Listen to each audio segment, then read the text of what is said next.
Game tracks. Okay, is this okay? PSG with the injuries, are they Lugo? Yeah, I think with the injury. Okay. No, of course not Lugo. Man of the match in the final out here cookies. The thing is, I'm being serious. The thing is, Bill.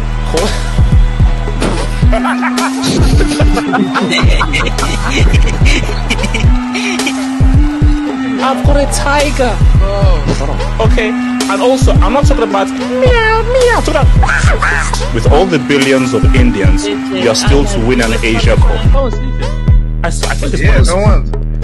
Money miss. Wait, don't call them. Let's see him slow again. Someone next to Wait, shh.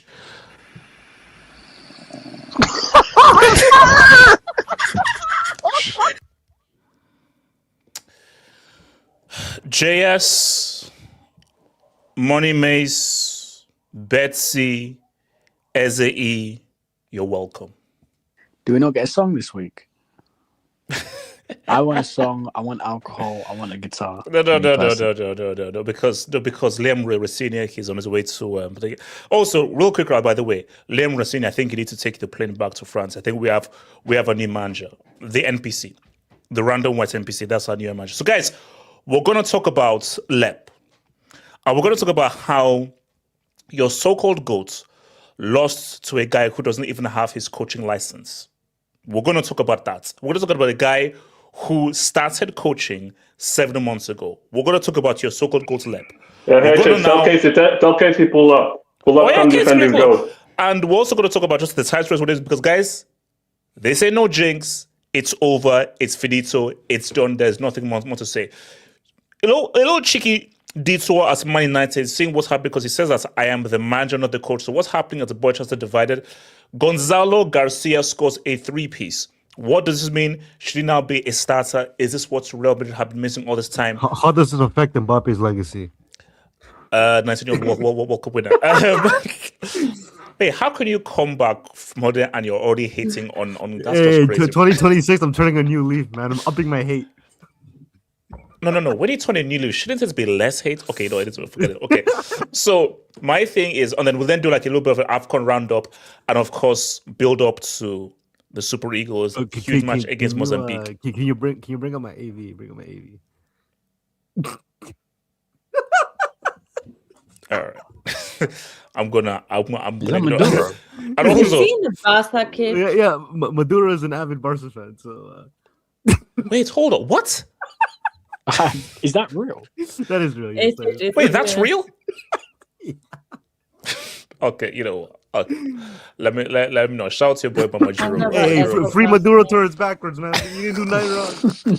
Shout out to Majuro, man. Shout out to your boy Majuro. So, guys, remember, guys, like the video, subscribe if you're new. If there's anything to add to the show, feel free to send in your super chats. Your super chats and dubs go towards world peace and towards the release of Majuro from the clutches of your boy Trump. Money Mace, is your mic working there, Money Mace? Yes, my mic is working. All right.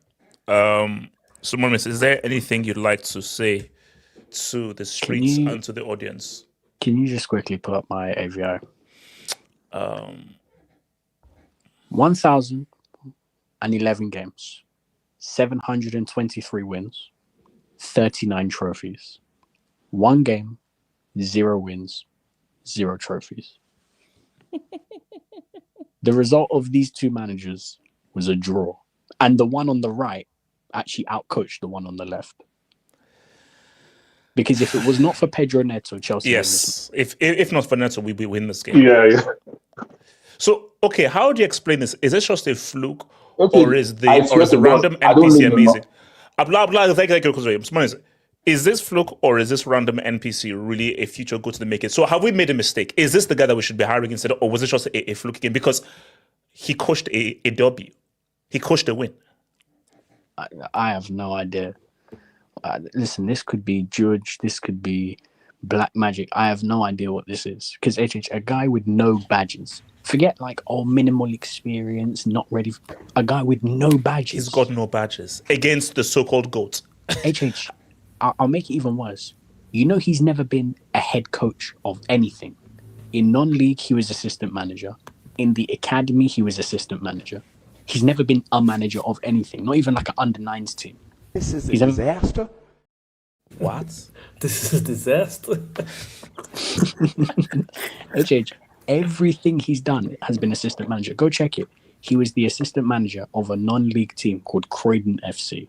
Shout out to Croydon. What? Assistant manager, not even head manager. Assistant manager. And this guy just got a draw against the GOAT. And also, should we even add to it? So, you draw against a Sunderland side where most of the best players are at AFCON. Then you now draw against a team who just sacked the manager, and the manager, as you just said, has never been a head coach in his entire life. This is his first time he's ever been a head coach in his entire career. Listen, I mean, I don't want to say it, but is the ballman from Catalonia washed? Listen, I have no idea what this means for Pep going forward, but all I can talk about is today. Today, Man City players, first half, they should have killed the game. They had all the chances. They were cooking Chelsea. And Foden and Cherky, the decision-making in the final third, it was just really poor. They didn't really make the right decisions. And then in the second half, Chelsea changed the game. They went to a 3 at the back. And honestly, the first time Chelsea scored, it was the first time they didn't go down Pedro Neto's side. Because the whole second half, Chelsea went down the left. And this guy is the ender of attacks, this Pedro Neto. The attack dies with this guy. Honestly, I want him out of the league. Forget Chelsea. I want him out of the league. Just straight, get him out of the Prem. No, let's wait until we play Arsenal first. No. The guy's ass cheeks, bro. The guy is just stupid, and he does the same thing again and again. He's so predictable. That's the issue. You know it's bad when Delap's coming off the bench and playing better than you, and Delap weren't even that bad. Delap weren't even that bad, you know. He wasn't. But imagine that. How did City screw this up? This should have been a free hit. It seemed disheveled and every. Is it just a bad match? Because I just you can see. And again, I'm not reverse jinx. If you look at the players' body language at full time, money mates, those are guys who know that it's finished. They know it's done.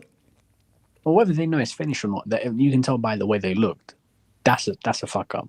Because you don't lose to a team who don't have a manager, goalkeeper's not fit, best midfielder's not fit, left back not fit. They were playing centre back. I almost forgot to no Sanchez, no Kais, babe. I mean, come on, bro. No Cucurella as well. This Chelsea team were here for the taking. Any serious team put 3 or 4 goals on Chelsea because Chelsea gave City chances to score and they didn't take it. I mean, and here's the thing. I just want this gap to stay as it is because you see those fixtures for Man City? The fixtures get worse. Today was supposed to be the free hit, take the points, move, keep it going. In the next 6 games, Old Trafford, Newcastle at the Etihad.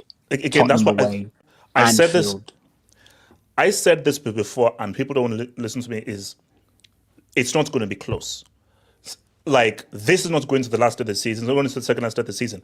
It's Arsenal will win the league by 6 or 7 points. No, I reckon Man City can still mathematically win this.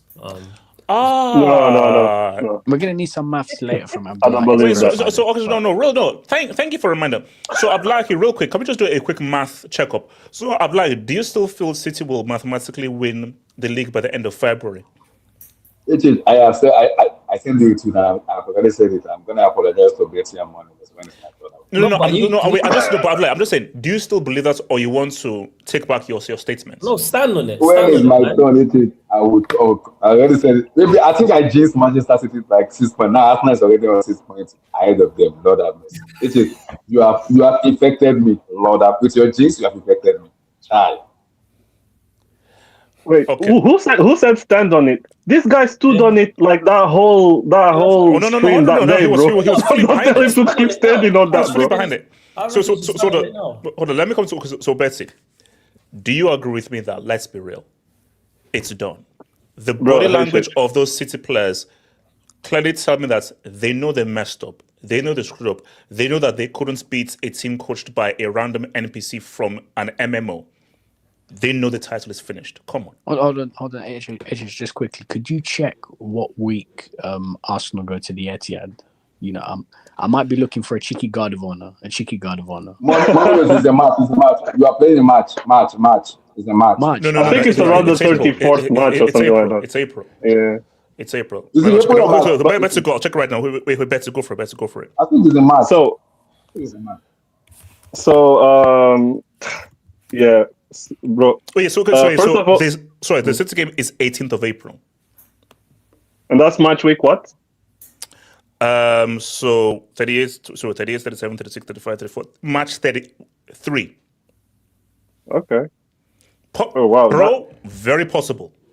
Very we possible. would have to have like a 15-point gap on them. But a guard of honor would be insanity, man. Pep giving it to Arteta? Jeez. Bro, that would be messed up. But come on, Betsy, don't you read that look? It's done. HH. First of all, Chelsea should have won that match. Yes. You had two passengers in that attack, and your boy Cole P was playing for City, bro. He was playing for City. I think and I don't know. I expected City to dominate the game, to dominate that midfield, and for me, Enzo and Reece James outperformed that City midfield. I don't care what anybody says. Like, I know they had chances in the first half, but City were never in control of that match. Chelsea had so many breaks, but it's just they bricked it. Like Pedro the Neto. last pass, or Pedro Neto especially. Yeah, even João Pedro as well. He messed up a few times as well. So to be honest, the LEP was he chose today to actually play well, which is crazy. But it didn't stop him from starting a fight. So we know what he's. Bro, I don't think there's been a game where this guy not started a fight or ran into someone, bro. It's crazy. Bro, yeah, it's expected fights at this point, except and then about the bigger picture, I just have to say that, like, I think apart from Arsenal, and I don't know how long Villa are going to keep this up, I think the whole league is cooked. It's cooked, like, pretty much. Like, it's 2 game weeks in a row that none of the big 6 apart from Arsenal won a game. Second game week in a row, only Arsenal won a game. It's a mid-off.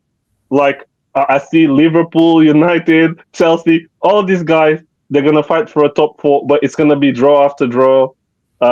They win here and there.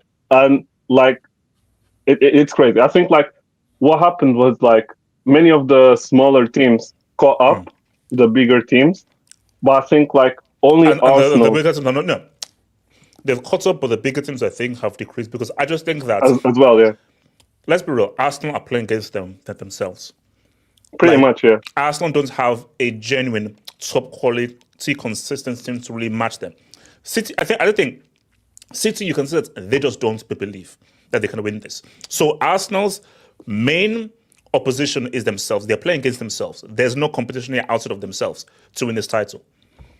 Yeah, and then when you look at, like, our record at the Emirates. Only City have taken points from us at the Emirates. And for the second half of the season, the only really tough away match that we have is City. Of course, like we played Bournemouth yesterday, and Bournemouth are 15, and they gave us a match. So any away match can be very difficult and very tricky. But from a quality standpoint, it's only the Etihad. And apart from that, like in the top 10, only them and whoever was ninth. I don't remember if it was Brentford or something. Those are the two only away teams that we have to play from the top 10. And then you have maybe Tottenham, but Tottenham, come on, we go there, we bought them around. It's okay. So it's looking real good for us. Of course, we're not going to start the parade just yet. We still have to go out and do it. But yeah, it's looking real good for us. Like the whole league is cooked, really, apart from Arsenal. The celebration I'll have if we win the league at the Etihad, Betsy. No, I think that's the only one left to complete the set, bro. Yeah, that'll be too much. But don't be surprised if the league is already done either by then or before then. Don't be surprised, because I do feel that this is going to be like a 7 or 8 points win. It's not going to be like a 2 or 3 points win. It's going to be like a 7 or 8 points win. No, because if you check City's fixtures, these next 6 games, like if Arsenal got Liverpool, Man United, and Leeds away in the next 3, if Arsenal win those 3 games, once you go into January, February for Man City, bro, the next 2 months for City is like hell. Yeah, so basically, City's next games is home to Brighton. Wait, what's that? That's the FA Cup. I think away at United. Then away at United, home to Wolves, away to Tottenham, away to Liverpool, home to Fulham, home to Newcastle, away to Leeds, home to Forest, away West Ham, home Palace, away Chelsea, home Arsenal, away Burnley, away Everton. I think, bro, those two, if City fail to beat Chelsea and Arsenal, they don't get 6 points there, I think it's going to be done, bro. I think it's going to be done. Izzy, talk to me, bro. What are you saying? For me, Haaland, I think he's been carrying City for the last, since God knows how long. Let's take that guy out of the team. I mean, how many points do City have? I mean, including last season as well. Okay, so when you say Haaland carrying, is that the players playing badly or Pep being a LEP fraud? I mean, Pep knew the reason. I mean, Pep bought Haaland anyway. The reason he bought him because I think at that point in time he was out of options. Because before how City were playing, it was the goals were coming from everywhere. Like, I mean, the way they were pressing teams, goals coming from left, right, center. But he thought, okay, let me try this cheat code Haaland. And I mean, he's delivered trophies for them. So yeah. But now, no, I mean, but I think what the point you make though is, even when Haaland scored before, Pep has never been a guy where all the goals come through one person. Everyone eats. Yeah, if you look at Barca, Bayern, before Haaland came, everyone ate. Every single person ate. There was even that one season where Gundogan had like a double figures in goals. Yeah. Hey, what did you say? Everybody what? Everybody what? So basically, so that's what everyone puts the ball inside the damn fishnet. So that's only really his City teams in the early days, like Messi, Lewandowski. These guys were getting like 50, 60 goals a season. But I mean, Bayern. I think he means that there's a huge disproportion in the way this team is scoring. Yeah, I think it's heavily reliant on one person, which is not a typical Pep team. It worked for a while. It was working. But it's not so sustainable for 38 games. The thing is this league? I mean, are the teams good this season? No. Wait. What kind of question is that? Outside of Arsenal, how good are City? Look at Liverpool's horrendous run that is even still starting right now. Liverpool have never even, outside of those first few games, Liverpool have not gotten going. We know how Chelsea have fallen off. Tottenham totally fallen off. Villa have overperformed. Tottenham were never there, don't they? No, but basically, the only team that have actually done well are Villa, but they have greatly overperformed. Yeah, to be fair as well, the other teams that were good last season, Brentford, Crystal Palace, Newcastle, I don't think they're as good this season as well. Um, I mean, it's still too early. I mean, listen, until I see I'm calling. No, basically, the reason why yeah, I'm not. Yeah. the reason why I'm HH, you calling know for what's bad as well? Well, Guardiola, bro, that injury could be oh could be GG's, bro. yeah, he's out for the season. He's incredibly important for that defense. And even Ruben Diaz, he was looking tired. He had to be subbed off. I know he was on the yellow as well, but he had to be subbed off. So the whole team, it's like they're getting exhausted as well. So I mean, the only thing I would say is that Rodri came back. It was first game back. So I mean, you want to see over the next couple of games. But I mean, I didn't watch the whole match, but I tuned in. I think it was like 80th minute or something. And the way I was like, yeah, Chelsea gonna score. They was gonna score, yeah. And when you guys scored, I was like, yeah, I was celebrating. no, but did you know what's so crazy? A guy with no badge, no experience, even he knew. Screw this whole inverted crowd. Men behind the ball, sit back, and counter these dudes. Yeah. I mean, you're gonna have to apologize to him because I mean the amount of insults this guy was. Yeah, I know. I called him a random white NPC. Yeah. Yeah. Ricardo, talk to me. What we say, man? Honestly, Back after Ricardo. Yeah. Pretty dead game today. It was fun until it had its moments. Look, it's a bad look on Pep, man. You lost to a guy who doesn't have anything going for him. You know? Wait. Hold on. This is a disaster. Like Ricardo, that seemed like He's got beyond football and more personal. Against Pep in his first game. No. Wait. It's a career high for him. Pep is a But career I low. think the guy has a family or a girlfriend and friends. I mean, I think he's got stuff going for him in life. So beyond just football. If he gets booted after or gets removed and gets replaced, for his life and for his journey, this is his climax. Like this is like this is whatever his life built up to. This whole career was this moment right here. But shout out to him. Maybe he has more in the bag for Chelsea. But look, it's inexcusable. Obviously, the way when you look at it in this context, like Enzo scored at the last minute. It was a great move by Malagusto. Like he skinned O'Reilly. Like honestly, that was pretty poor from O'Reilly. Like that shouldn't be happening, especially at the 93rd, 94th minute of a game. Left him exposed. Donnarumma made 2 back-to-back saves, but the third time bounced. Lucky for Enzo, but hey, you take your chances. Look, reality is that if that ball doesn't go in, we're having a different narrative here. It is what it is. I don't really necessarily can say I blame this entirely on Pep because over the last few, let's say about the last month, right? What was the narrative that Man City's low-key hunting Arsenal down? Arsenal was slipping up a couple of games here and there. Obviously, the last 2 games for City, including this one, they dropped 4 points in total. But in that same time span, we were talking about Jeremy Doku being one of the best wingers in the world, or at least the best 1v1 player. We're talking about Turkey. He's revolutionizing the attacking midfield position. Honestly, I'll say it right here. I think Ryan Cherky's overrated. I think he's good, but people need to fucking chill out and act like just because he's the techiest guy in the world, that means he's like a world class or amongst the best players in the world. He's good, but let's relax, all right? He's no like Mesut. You don't rate Rabonis against Fulham. Bro, it's against Fulham, man. They're like the 6th best team in London.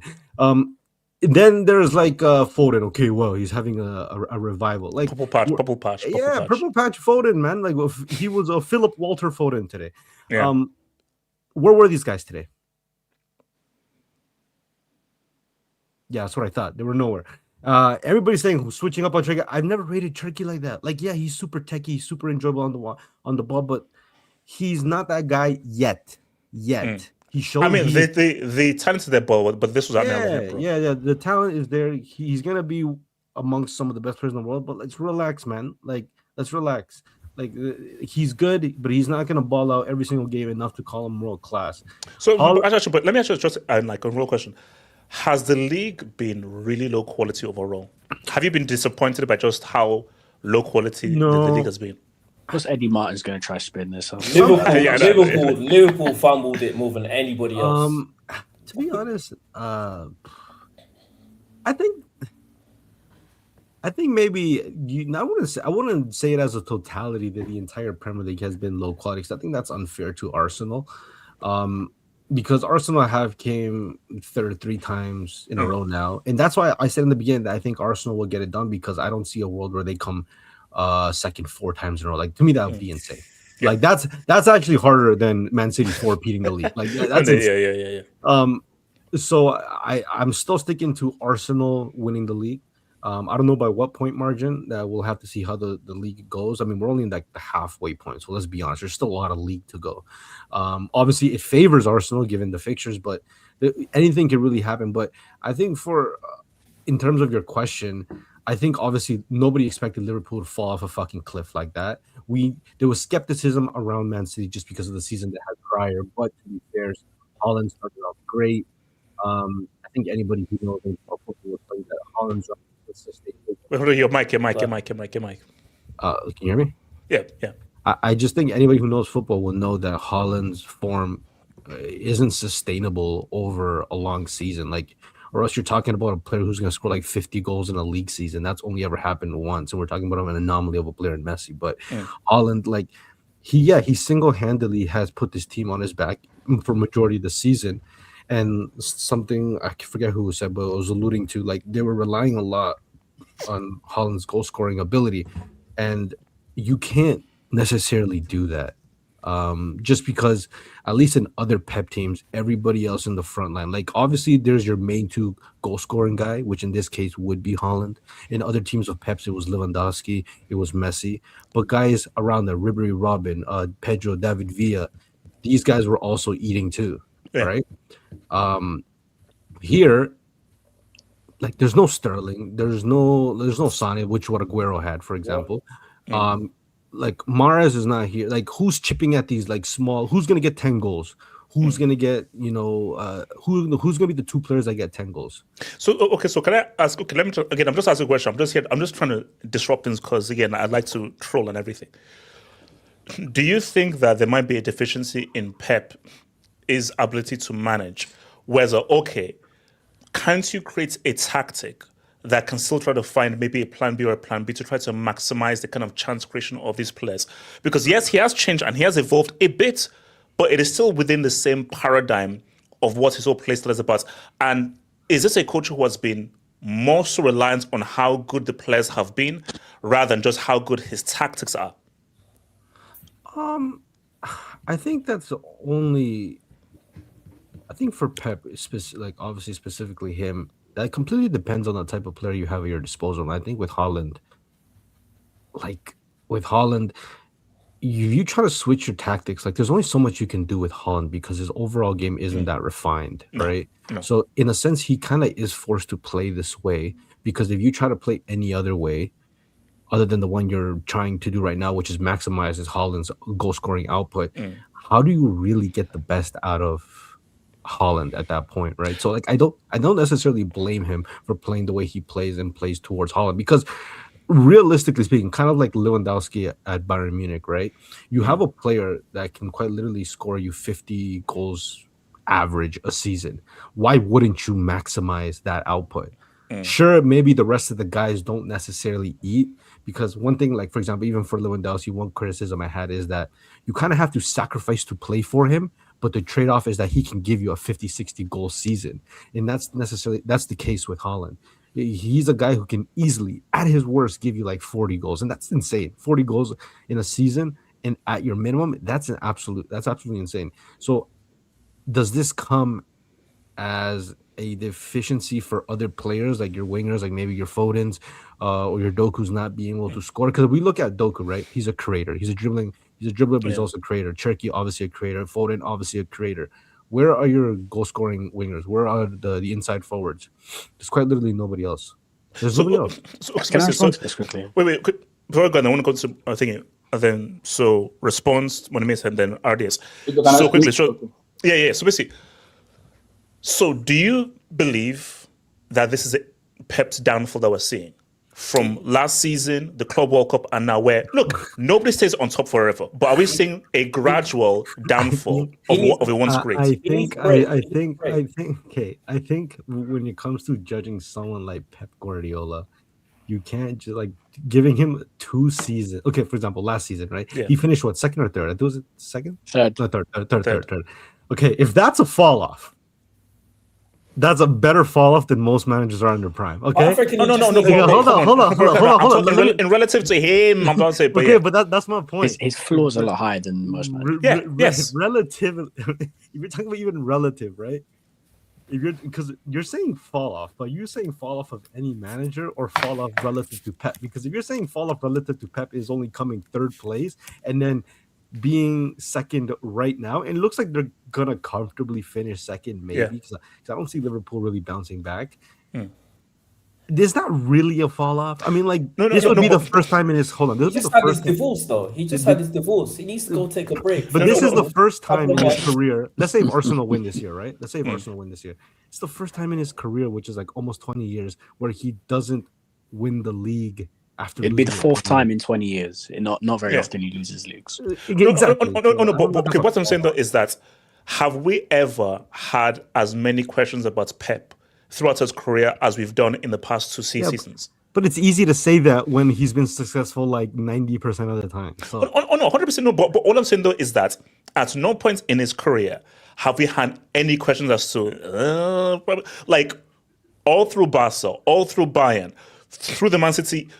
Outside of the first year, which was a freeze because that's his first year in England, outside of those times, we've never been like, yo, this Pep and everything. He's always, even when he lost those leagues, you're like, okay, but let's be honest about some things.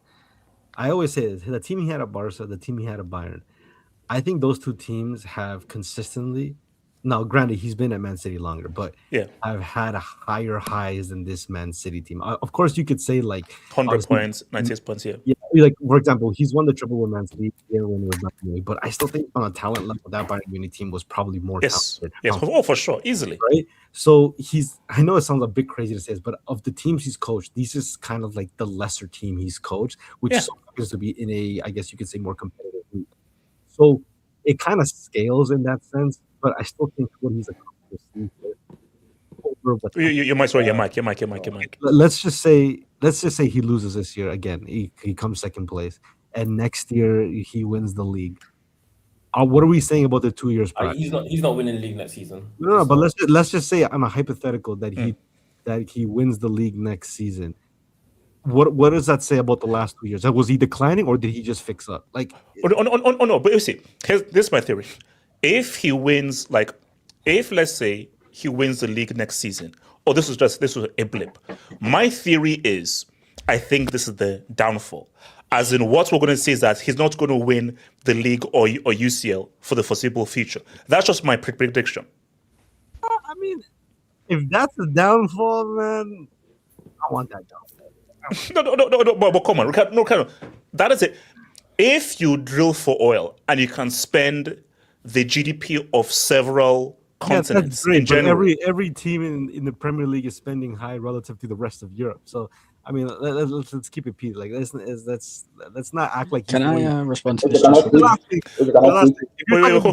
thing I'm going to come to Money Makes Artists and then come to If you want a great example of a downfall, we can look at Mourinho's career, man. He might get sacked for a third time in the season, man. That's a downfall of a century. Wait, no. Well, he still dunked some Pep in 2010 when he had 10 minutes. Sorry, that's a lot about his bro. Jeez, man. But are we underestimating how important mental health is for people? And no. Don't use like excuse. Let's look. No manager stays on top forever. I've never seen everything that goes up must come. Yeah, even Fergie has some manager scratch his head. No, but Fergie was clever. Fergie left when he realized that the game was moving past him. Yeah, but Fergie was at the helm for like 20 plus years, like 26 years or some shit like that. No. But the problem is that Fergie, Ricardo. The thing is, I remember watching Fergie. Like I've seen majority of Fergie's career.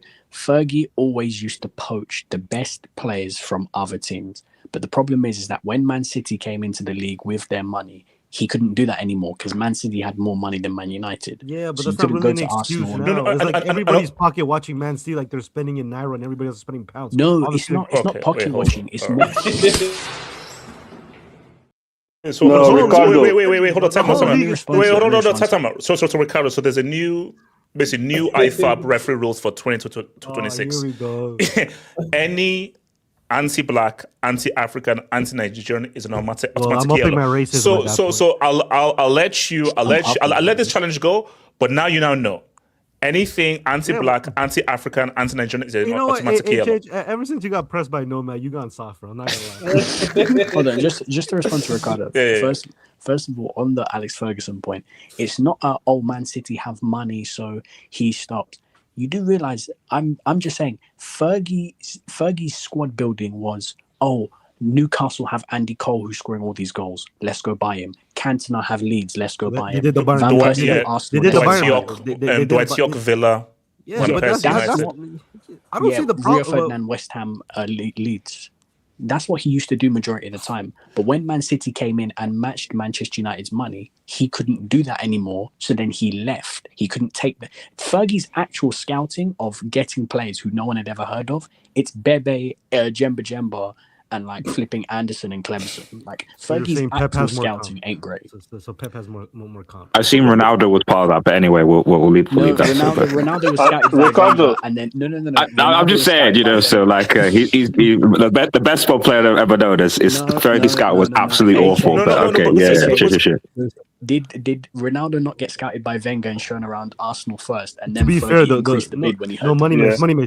To be fair, the players told Fergie to buy Ronaldo. Yeah, but to be fair, Wenger said that Wenger said anybody could have come to our club. He said that about. I think he said that about Messi. Okay, so hold on. There's so many guys. Wait. So actually, let me ask Ardis this question because I know the angle that Ardis was also going through. No, bro. I've got a lot to. I've got a lot to say. I've got a lot to say now. So, but anyway, what do you want to ask me before I? And also, I hope you're going to be here when we talk about a guy who says he's the manager, not the coach of a certain club. But we'll get there. Yeah, what does that mean, man? What does that mean? I have no idea. So my thing is, has Pep Guardiola built an entirely new team and won with an entirely new team the way that Fergie did? Yeah, arguably this what he's done now. This is his entirely new team, so he signed Haaland, he signed Drake, he signed all these different players. Yeah, okay, yeah, but I mean, it's just it's it's not going to be like a whole new 11. So, but no. What I'm saying though is that you could argue that Pep won with 3 teams that had a completely different 11. Am I right? You mean Fergie? You mean Fergie? Yeah, of course. Fergie was good up to the point of obviously rebuilding teams and using what he had and pushing the longevity out to players. So I think people can be quite selective when it comes to United bought this and this. Well, I don't know. Like, I mean, I don't know where Scholes or Giggs came from, but what they were seen as really top players. So, but I know. Yeah, I know. I'm just saying to imply the success of Fergie was purely because he just went around and bought the best hat, and that's how one thing is like a choose. Because in fact, my argument is, if I was actually in favor of Pep, but the idea that that Pep and his success has purely just been on the amount of money that he spent is obviously obtuse, because at the end of the day, before he came to the league, no one, even Fergie and others didn't say that like he was going to do anything. There was no expectation also that Pep was going to do what he did to the Premier League, and he came and he surprised everyone. Of course, he's got the spending of the entire country. No one doubts that, but like, just because you have that doesn't necessarily guarantee, as we're seeing right now, like City spent 250, 300 mil last January, and over the last 18 months, they have quite frankly haven't anything to show for it aside from Haaland being able to score goals.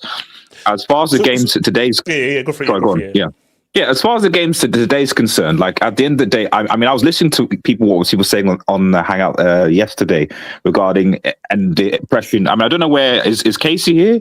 Because he seems to be the one that was here, and he will be coming here. All right, okay.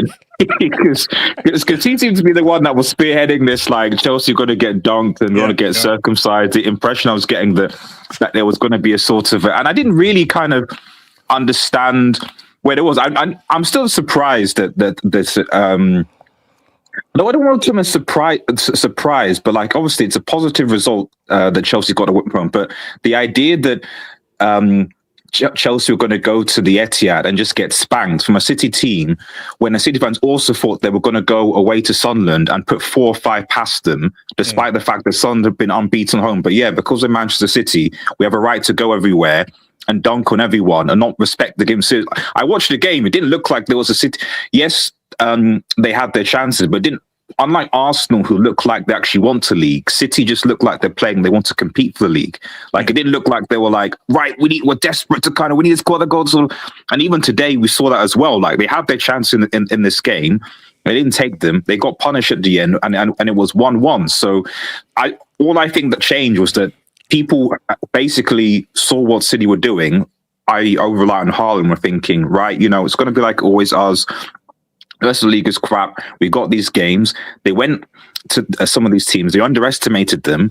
While I agree to a certain extent that the quality of the league, you could say the quality hasn't been great. A counter argument could be that a lot of the teams that people thought, as in like lower to mid teams that people thought were going to be crap, have overperformed. You mentioned overperformed teams. Sunderland have massively overperformed. Yes. Yeah. That's a massive team that overperformed. So in previous seasons, you usually would get like the bottom three teams would be easy 3 points. So let's say you'd be getting at least 6 times 3, 18 points from relegation for the teams that have just come up from the championship. Whereas you look, okay, Burnley, even Burnley aren't that crap, but okay, people expect to beat Burnley. But Leeds and Sunderland have shown that like that's not the case, and a lot of the traditional teams have dropped points to them, and even the likes of the Brentfords and so on are still nipping away at stuff. So for whatever reason, this league, as you can see, that there's only, I think, was it 6 points between like 4th and like 15th or something? Like there's not that many points. This league is a lot closer in terms of, is there really a massive difference between Liverpool or even United, whatever, and Wolves? Is there? I know Wolves have only got a couple of points. If you watch the game, if you use the eye test and look at the quality of football, is there actually, and they've spent the money on players, watch the game, Liverpool against Wolves at Anfield and United against Wolves at Sea. Is there actually a massive difference between those teams? Oh, no, nothing. No, but my thing though is that I think but I think the truth though is that yes, the teams have actually improved and gotten better. But let's be real, Man City of old, there was just an inevitability of they would beat you. If you take 2018, 2019 Man City, Sunderland, Chelsea, they beat these guys easily. Yeah, but this yes, they've improved, but City have. I don't know. I also think football, in a sense, as we're seeing with, I'm not going to say, people say like Arsenal set piece FC, something has changed, some of that. The reality is that set pieces have always been a part of football. So if Arsenal or other teams are having to have brought in coaches that have improved their ability to take them in scoring, I don't know why people have a problem with that. Oh, they're scoring more from corners. Wake up. Corners have always been a part of football. It's free game, just like free kicks and throw-ins, etc. So I do think that there has been, I'm not going to say evolution, but I think that, this idea that the possession or possession-based football that Pep was exploring now can work right now in 2021, 2026. I think there is a tactics of coaches that have adapted to that and can exploit that. And as we've seen over the last couple of seasons, I don't think that type of football then will be as effective as it is now. And the reality is the City have changed. They're not necessarily just holding on to the ball and waiting for the perfect goal. They're a lot more direct now, yeah. They're a lot more direct. They're relying on Haaland. And as you guys are almost, as I think Ricardo was alluding to, if anything, if I'm City, they're playing Haaland for 90 minutes every game. I'd be worried that just like what happened with Bruno, who's never been injured before, who now, because he's playing 90 minutes every game, has pulled up something. As soon as the Champions League comes back, the FA Cup comes back, and you're now playing 2-3 games potentially every week, are you going to be surprised if Haaland pulls up with an injury? And then, okay, where's City going to score their goals from? So that's when it comes to what's going to happen with the Arsenal, or the only thing, like I said, I can think of, because Arsenal 6 points clear of City now, is just when those games come, which team is basically going to have the squad that's going to survive the operation theatre? I think Arsenal have a strong enough squad now that they should be able to see it out, provided they don't get substantial injuries across the board, which I don't think they will. So do you see this going down to the last few games? Because I think this is over with 5 or 6 games to spare. I just think that I do. I don't know what it is. I just don't tell me that. No, I can't.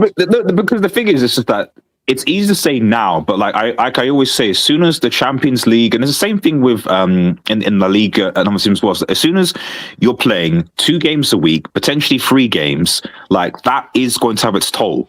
You know, you are going to have to rest players. You are going to, so suddenly that game that you're playing against, I don't know, relegation fodder, Nottingham Forest, for example, but because you're playing 2 or 3 games a week now, suddenly it's like, well, it becomes a lot harder. It would have been an easy 3 points. Now it's harder. So I don't think you can definitively say that Arsenal are going to. All I think you can say is that now is that like it's a tight race between Arsenal and City. Arsenal are probably not going to. They don't look like they're going to bottle it like they had in previous seasons. Yeah. But to say that like it will be over by like March or I don't know, did Abdullah say it was by February or something like that? It's like I don't think so. No, but it's like I don't think it's going to be a case where it's going into like the last 3 or 2 games. I think by April, beginning of April, there's going to be that 7-8 point gap, and I think that Arsenal will win with 4 or 5 games to spare. No, I think you see. I still think you see because I think Arsenal's next game is Liverpool. Now I know Liverpool have been trash, you know, they have been. A shout out to that Fulham equaliser, by the way. That's good. When you score that second goal, I was fuming because I was hate watching. I was hate watching when. when Gakpo took his shirt off, I was like, "Bro, man, is doing the Richarlison thing again, man." So like, it was me. So, but you know, it's again, Arsenal should win at the Emirates. They should, but it's possible that it could be another draw because maybe Arteta is too conservative or is defensive or doesn't want to lose or blah blah. And then before you know it, it's 4 points again. So yeah, I still think that it's too early to say. Give it to probably 2 months and you'll see. How the hell are Liverpool 14 points behind Arsenal? They're 14 points behind. Because they've been asked. Because they've been drawing every multiple games. We have to talk about the league gifting Vert's goals, you know. We have to talk about this. The guy has suffered enough. Give him the damn goal. Give him the damn goal. Okay, like look, give him the damn goal. It's not like if it's a crazy thing. Give him the damn goal. That was come together and say this guy's struggling. Let's give him money. Money. Now that's hate. That's hate. That was wild. It was offside, man. It was so offside. I was like, I don't know how. And the thing is, the linesman said it was offside, and then apparently they were like, the VR were like, we're not sure, so we'll just go with the original referee. So they weren't sure. Yeah, then they made up some fake angles as well. Bro, the guy has softened enough. Give him the damn goal. It's not going to change anything for Liverpool this season. Give him the damn goal. How does 100 million players suffer? How does 100 million pounds suffer, HH? Explain that to me. Have you seen the memes on the internet? Have you seen the memes on Twitter? That's suffering. Come on. Okay, so just before I take some dubs, does anybody here believe City will win? Sorry, Abdullah, go for it. The AFCON mathematician. Yeah, firstly, I would love to kind of say apologies to Betty and their money miss because I think I said mathematically Man City might win it in February, but no, you didn't say might. You said will win it in February. Don't say anything like might. You said no. You didn't say might. You said will win by the end of February, and you said that. Let me give my apology publicly. Relax. Yeah, so, let me apologize. Like I was saying, I'll probably say I'll have to apologize to money miss and Betty because when you're looking at a realistic Arsenal fan, those 2 guys are kind of stood there and say, okay, this is our year, and if we don't win it this year, Arteta get the hell out. So they actually come out and put their chest out and say, yes, it is their year. Unlike some Arsenal fans who are very, very diluted, I'm like, let's see. I'm not sure, but those 2 are kind of say, no, this is our year. If we don't win it this year, we're gonna have a serious conversation. So Abdullah, so do you now consider City are not winning the league this year, or do you think they still have a chance? For me, I think, like I said, I'm going to give the league to Arsenal because this, for me, officially saying I'm going to say Arsenal going to win the league. But I think my problem with Man City is I think this City team, I have a problem with PEP in terms of the way he orchestrates this team. People might say the league is diminished in terms of the way after Arsenal, the way all the other teams are going to. I'm not sure because if you look at the way City play, yes, apart from Haaland, I'm looking at Haaland, Czechia, and Co. Who's going to score them those goals? No one. Maybe Semenyo, but like how many goals will Semenyo score? I'm not sure. He's a good player, but again, how much goal will he be? Will he be a difference maker like I think he is? He might be. I'm not sure. I also want to see how Pep is gonna use it when it comes to into the team. Like, does he play him as a left winger? Does he play him as a right winger? How do you kind of utilize his skill set in terms of the way Semenyo play? And look at that Snatty. If Arsenal doesn't win this league, you have to look at Arteta for me, because I think they might have a lot to do other than even lose games, because they are very, very good defensively. And they won't lose too much matches. Maybe they might draw, but lose too much matches. So I'm like, when do you think the league will be done by, mathematically? Okay, league, I don't think the league is going to be like what you are saying, like April 7 point. I don't think so, because I'm looking at City's schedule, I'm looking at Arsenal's schedule. Yes, they're going to go to Etihad Stadium in April, but again, they still have to play Liverpool, they have to play some other teams. As much as Chelsea are horrible, they still have to play us they play us twice in February, in the Carabao Cup and in the league. They play Chelsea twice in February. So I won't go for go conclusion and say Arsenal is going to battle Chelsea in February. I won't go that far, because they might easily draw that match or lose one or draw one. It can't predict. So we have to wait and see. But I think for me, this league is Arsenal league, and if they bottle this league, money makes and betting. You have to cut off at that side if they bottle this league. Okay, that's a bit extreme. That's a bit extreme. That's a bit extreme. That's extreme. Wait, Abdullahi, why are you calling for a decapitation because a manager did not win a league? Abdullahi, do you know that's pretty extreme? No, you know why it's not extreme? Because he's been here for six consecutive seasons. No, Abdullahi, you just said that. So because Arteta didn't win the league, he should be decapitated. His head should be cut off. What in public? It should be hanged on TV. Is Abdullah challenging your inner Trump or something? What's going on, man? Come on, relax. No comment. I zip my mouth on that. No comment on that. But like I was saying,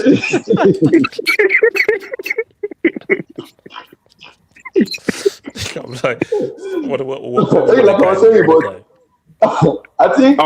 Abdullah, quick question. Would you give, and same thing to Chelsea fans, would you give Callum the job? Yes. After what he did today, would you give Callum? Would you give him the job? No. What's the guy? I actually said this on the Chelsea. I said, I know he's on route. Tell that pilot to turn that plane around and go right back to Strasbourg. We have a manager. The problem I'm having right now is it's not even the manager change. It's clearly capital. And I told you I said, if you have money and you cannot make use of your money, give it to someone who doesn't have money, who is poor. That is clearly capital right now. They have a lot of money, but they are misusing the money. Like terrible signing, making terrible decision making. That is where Chelsea at the moment right now. Buying infants, buying young players. I'm like, what is going on here? That's who clearly capital right now. Okay. No, we're not doing clearly here. Let me take a quick Dubinsky's man. Shout out to your boy JS. Thank you for the up. This feels like Omar and Brother Muzone joining forces to jump straight. Hashtag Rigged. If you watch The Wire, you would know about greatest show of all time. If you watch The Wire, you would know. Oh no, guys, look, here's the thing. We did it for little bro. We did it for little bro, and I hope that as the fans did you know? Did you? Yes. Wait. Hold up. What do Big Brothers do? No. We do stuff for little brothers. Thank you, by the way. Okay, good. Okay, so if at the end of the season, no problem. No. Here's the thing. As long as you don't win that UCL, I'm good. Was it? I was going to say, HH, if at the end of the season Arsenal have a treble, would it still be we did it for little bro or what? Wait, hold on. Can I respond? Thank you, by the way, HH. Wait, hold on. Can I respond? Can I respond to that? RDS. Go on. Actually, let me be careful with what I say here. No, go ahead. Okay, wait. Go ahead. I don't think Arsenal can win the Champions League, but I am not sure if they will, but they can win it. They can win the Champions League. Wow. That's You're trying too hard, bro. Win the Champions League. You're trying to reverse jinx them, man. It's bad. It's painful. That's sports, bro. That's not going to work. It's worse reverse jinx ever. Okay, hold on. Wait. I have a question for you. I can't. Can you tell me the difference between will and can? Okay, let me respond. Hold up. They can win the Champions League. there's a good chance they will win the Champions League. This is sad. This is very, very sad. AJ. This is sad. Big bro has fallen, bro. Okay, artist. Okay. No, that's okay. Real talk. Arsenal can win the treble. If Arsenal win the treble, we'll cross a bridge when we get there. But 100%, no, artist. I'll be real with you. They can win the treble. 100%. They can. 100%. Okay, you haven't answered my question. Can you divide the definition between will and can? I just told you. I said, okay. Arsenal can win the Champions League. There's a good chance they will win the Champions League. How about that? No. That makes no sense, man. No. It does not make sense. I said they can win the Champions League. There's a good chance they will win the Champions League. Listen, Can you show both your hands? Can you show both your hands? Because it looks like you're crossing fingers there. Like there's a difference between will and can. There's a difference between will and can. Will is different than can.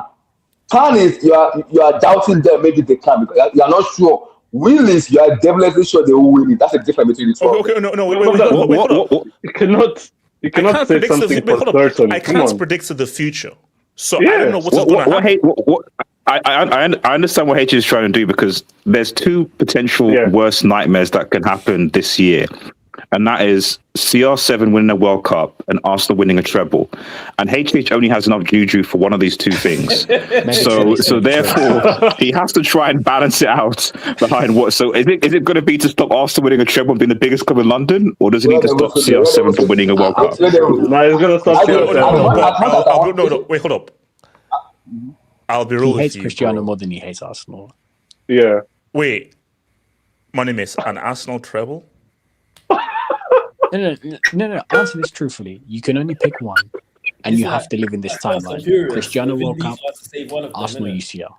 These had to save one. Are you seeing that fast X? It's Arsenal treble. Arsenal treble. You know the scary part. Imagine Ronaldo winning the World Cup and being the top scorer of the World Cup. Wait, oh my goodness. Okay. You know what?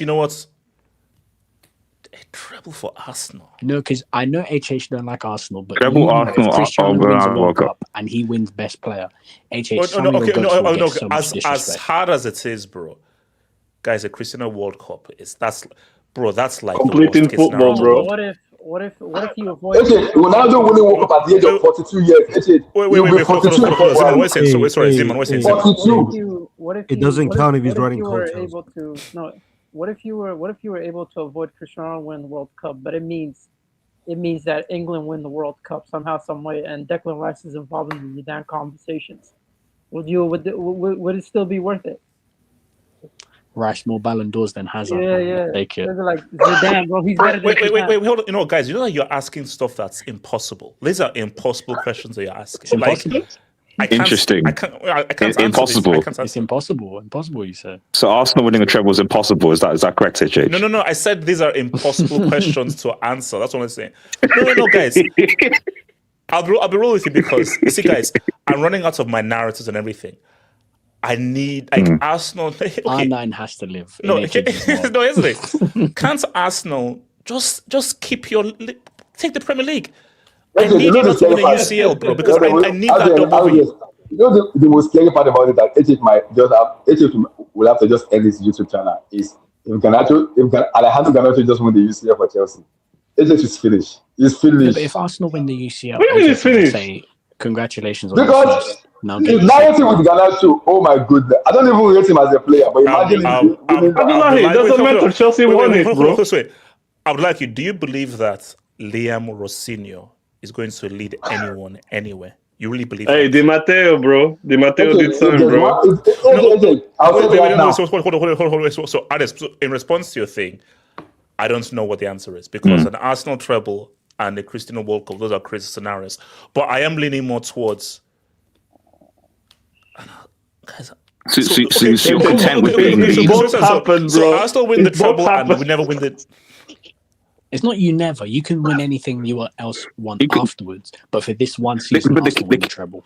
And also the key is that you won't be the biggest club in London anymore. After Arsenal win the treble in the league, Chelsea will now be officially little bro. You're not going to be a big club anymore. More league titles, Champions League. It's It's a treble anyway. Invincible as well.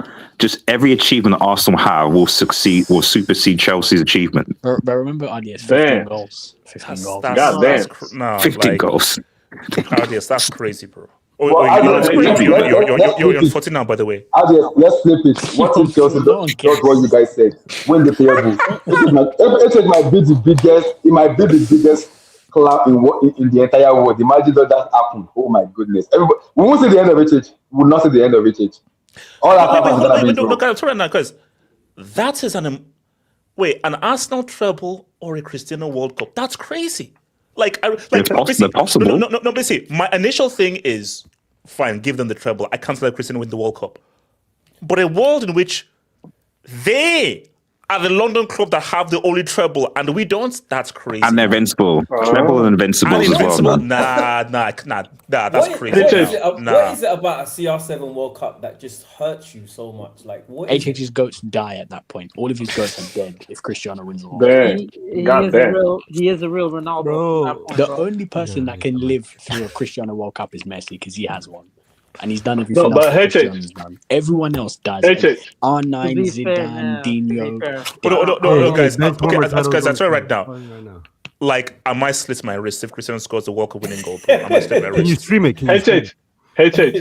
I have love for you, but I need both scenarios, bro. I need Arsenal to do the treble and CR7 to ball out the World Cup and win it, bro. Hold on, guys. I need both of them. Now, guys, again, trigger warning right now. I'd be here for that world. Trigger warning right now. I might jump if Arsenal win the treble and either England or Portugal win the World Cup and Kane or Cristiano scores a World Cup winning goal. Then it's over. I'm done. I'm finished. Like my career is done. I'm finished. I'm done. YouTube channel shut down. It's over.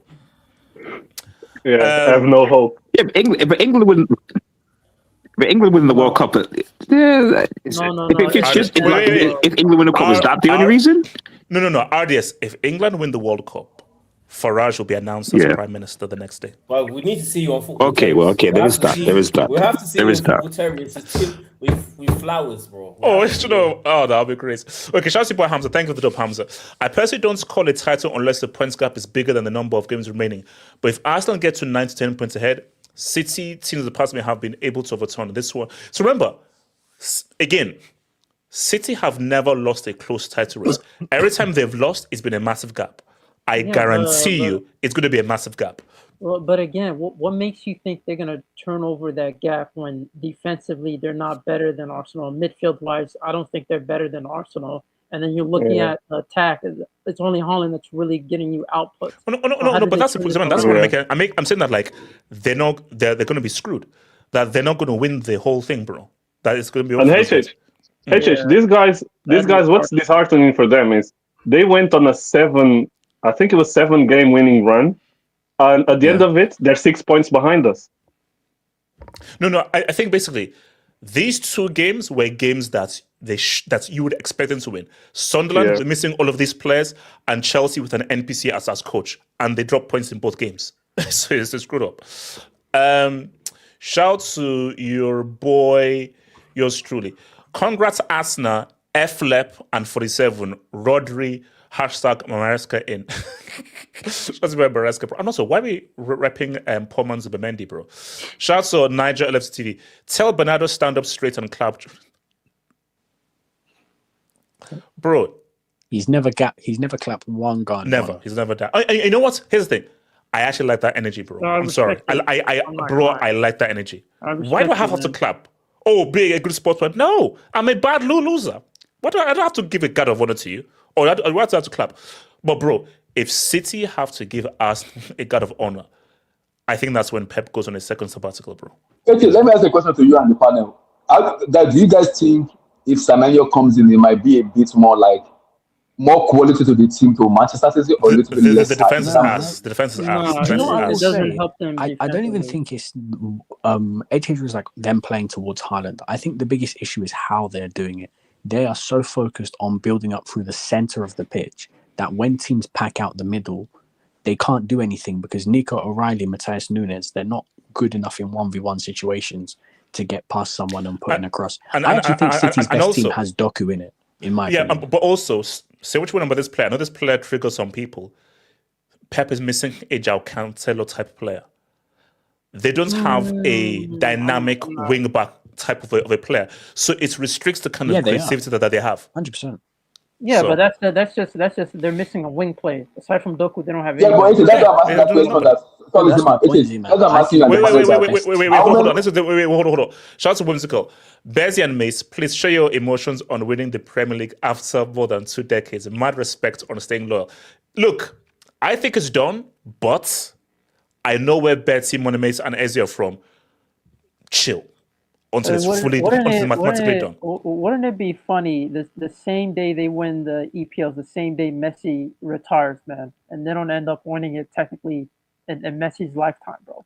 Okay, bro, we don't care. We don't care, bro. I'm here to tell you, we don't care. Okay, first of all, as the fans will not give a damn. Second of all, Messi is going to that Diamond World Cup. Messi is going to that Diamond World Cup. It's a funny narrative, man. How did you spend that long time, that is bro? amazing.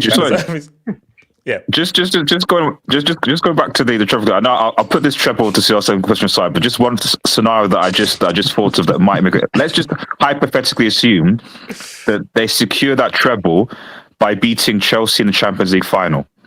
Does that make a difference as to what you would prefer with the CR37 World Cup if they beat it by beating in the final? If that happens, Hold on. RD7, have you become evil recently or something? Like, do you know how evil that question is? It's a question. No. That's not a question. That's just evil. I'm just saying that does that change your... How do you expect me to answer that? No, truthfully, how do you expect me to answer that question? How? With your emotions. I expect you to say you would rather... Yeah, one or the other, I guess. I was just saying, I expect HH to say, I'd rather CR7 win the World Cup than see Arsenal win a treble by fundamentally beating Chelsea in the Champions League. That's what I expect you to say. Am I wrong? RDS, does this Champions League final get to penalties and then Rijay slips while taking one of the pens? And that's how we win it. Okay. Now you guys are just being evil right now. Now you guys are just being evil. Okay, now you guys are being evil because Madueke scores the winning penalty. No, Betsy, if that who scores the winning? Madueke. Madueke scores the winning penalty. No, Havertz. RDS Havertz. Actually, I think it's that. Let me just put it out there. I hope that there's not a Chelsea Arsenal UCL final, bro. Because if we are in the UCL final, we can't lose that UCL final to Arsenal, especially if that's messed up.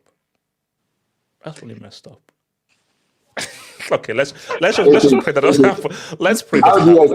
If that happens, I'm logging up all social media. My entire life. Abdullahi, can you please come on surface? You sound like you're in a damn submarine or you're from World War II. Hold up. Shout out to Agile of Safety.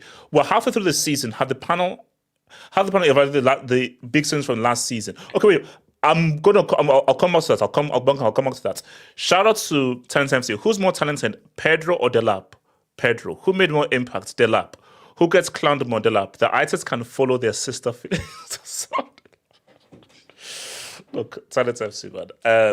The itis is undefeated and it still reigns through. And Delap is still a moron. I don't care what he says. He's still asterisk. Although he played all right today. The league fell off. Personally, I mean City beating Huddersfield 6-0 and Watford 7-1. Idiots. The whole league has money and takes points off of each other. Hashtag clown emoji.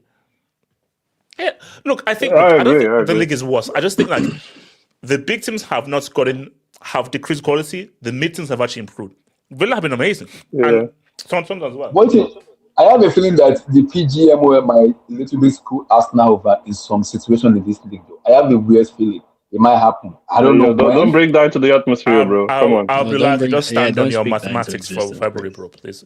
Shout out, LEP can't beat an under 21 coach. Hashtag Callum in 100%. Bring Callum in, bro. You know what? He looked shook. If you just looked at him, the guy actually looked shook, like if he didn't even know what he was. But the guy put up a damn good game plan. So shout out to your man, Liam. Would you be surprised? I think like Rijay and the senior players were probably coaching that game, really, to be honest. I don't want to diss Pep anymore, but Betsy, I'll be real with you. Rijay player manager. Betsy, I'll be real with you. I mean, shout out to Callum and everything, but let's do it.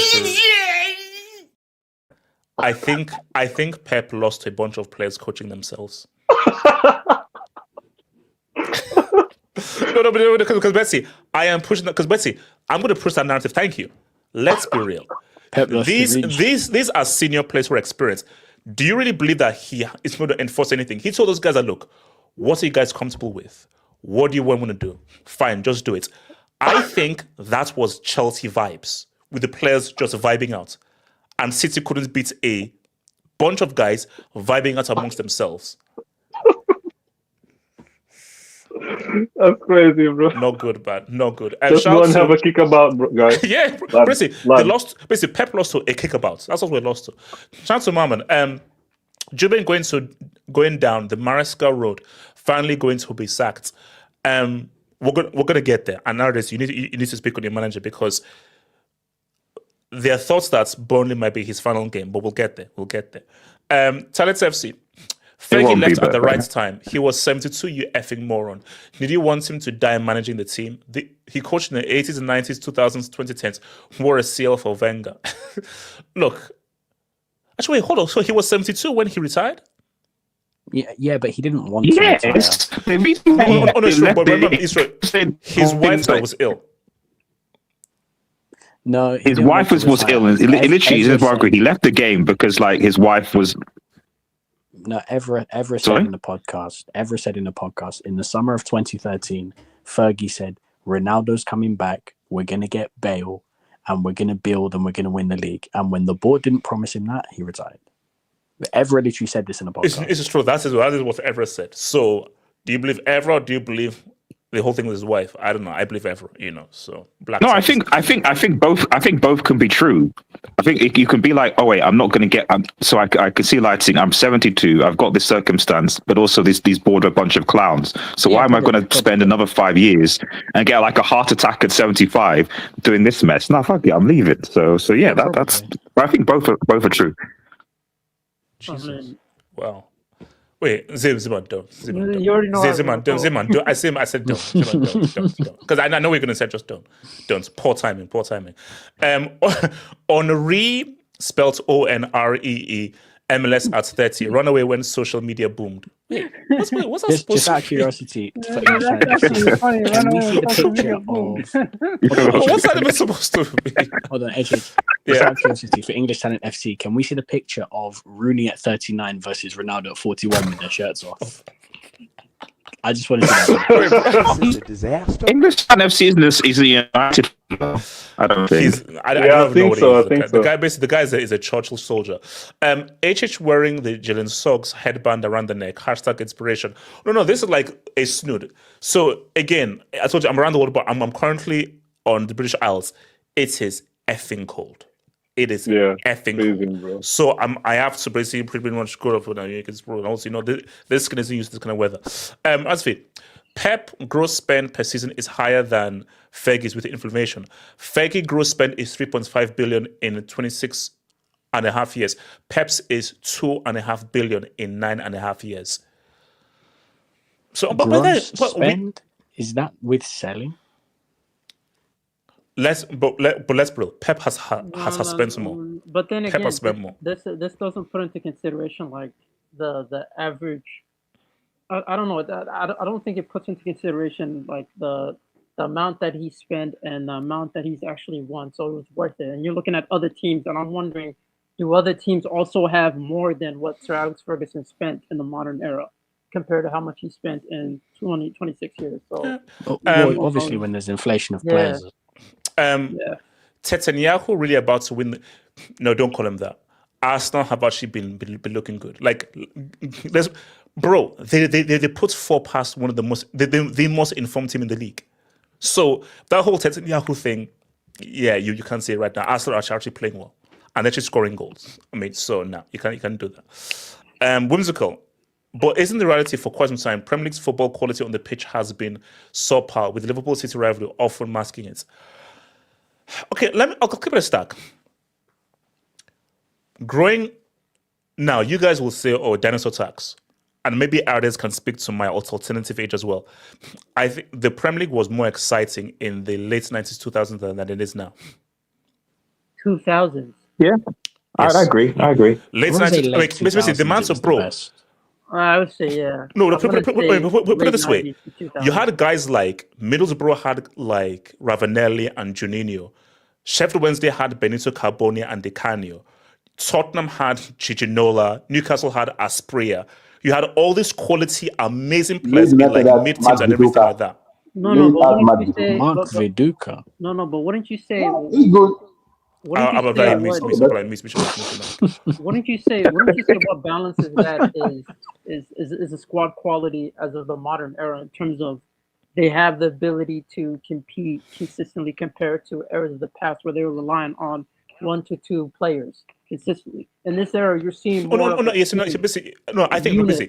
think the squads overall are better, but I felt that in terms of quality of football and quality of players, you had better quality of players top to bottom. Oh, for sure. But basically, put it this way, like go look up clips of Di Canio, Juninho from Middlesbrough, Ravanelli, Aspria. Those players, you don't find them in the mid teams. You just don't. You just don't. So maybe the squads overall are better, but the individuals are not there.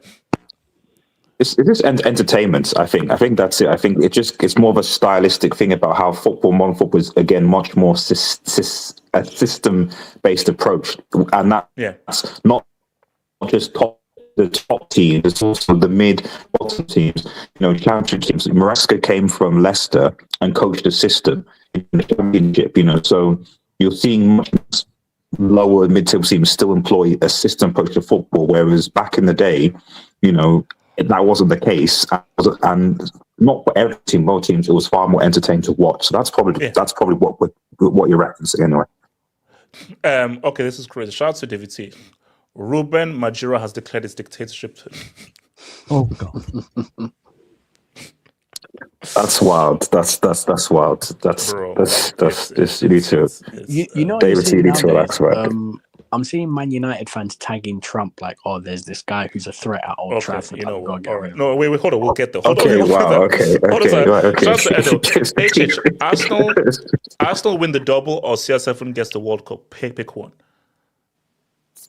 Right, that's effectively what we're talking about, wasn't it? Yeah. Also, give them the double. So that's the Premier League and the FA Cup. Oh, fine. Yeah, give them the Champions League. UCL, bro. The UCL, he said the double, and the double that I know is the. Oh yeah, give them the double. Yeah. So when they were saying the treble, why didn't you say a league, FA Cup, and League Cup? Then why didn't you say that? I would be more than happy if Arsenal win the Premier League and the Football Association Cup, which is the oldest trophy. I thought Carabao was the oldest trophy. Shout out to David T. There are Amorim calls telling me we are 3. Wait, hold on. Let me read the full thing. Shout out to David T. There are Amorim calls telling me that we are 3 points off top 4, but they seem to forget the table contains 20 positions. We're also 3 points off 9th. Seriously. Cultists are the worst things in football, bro. Those guys are the worst things in football. I had to battle Lampard cultists, Mason Mount cultists. They're the worst things in football. But us on it. HH, do it for your goddaughter Hope. Hey, shout out to my goddaughter, man. Protect her from a world of CR7 World Cup. Hashtag HH Juju did it. If this happens, numbered red CR7 fanboys will take. Money makes Betty, man. It's CR7 World Cup. I think that's the worst possible scenario, bro. I mean, can I live in with a treble? So you see, no, I get it. So you would take a Medwake penalty against Chelsea in the Champions League final. No. Stop adding stuff into no. Let's just say basically, if Arsenal, then that's fine. I have actually Drogba header in the final. No. But basically, fine. Arsenal and the over ACS7. That's the one. That's the one. Contorting his neck. No way. That's okay. But Liverpool and Newcastle both outspent United in the 90s. What United have been doing since Fergie left, Liverpool did the same in the 90s. Because you already had the squad in the 80s. I really... No, I mean, nah. I don't...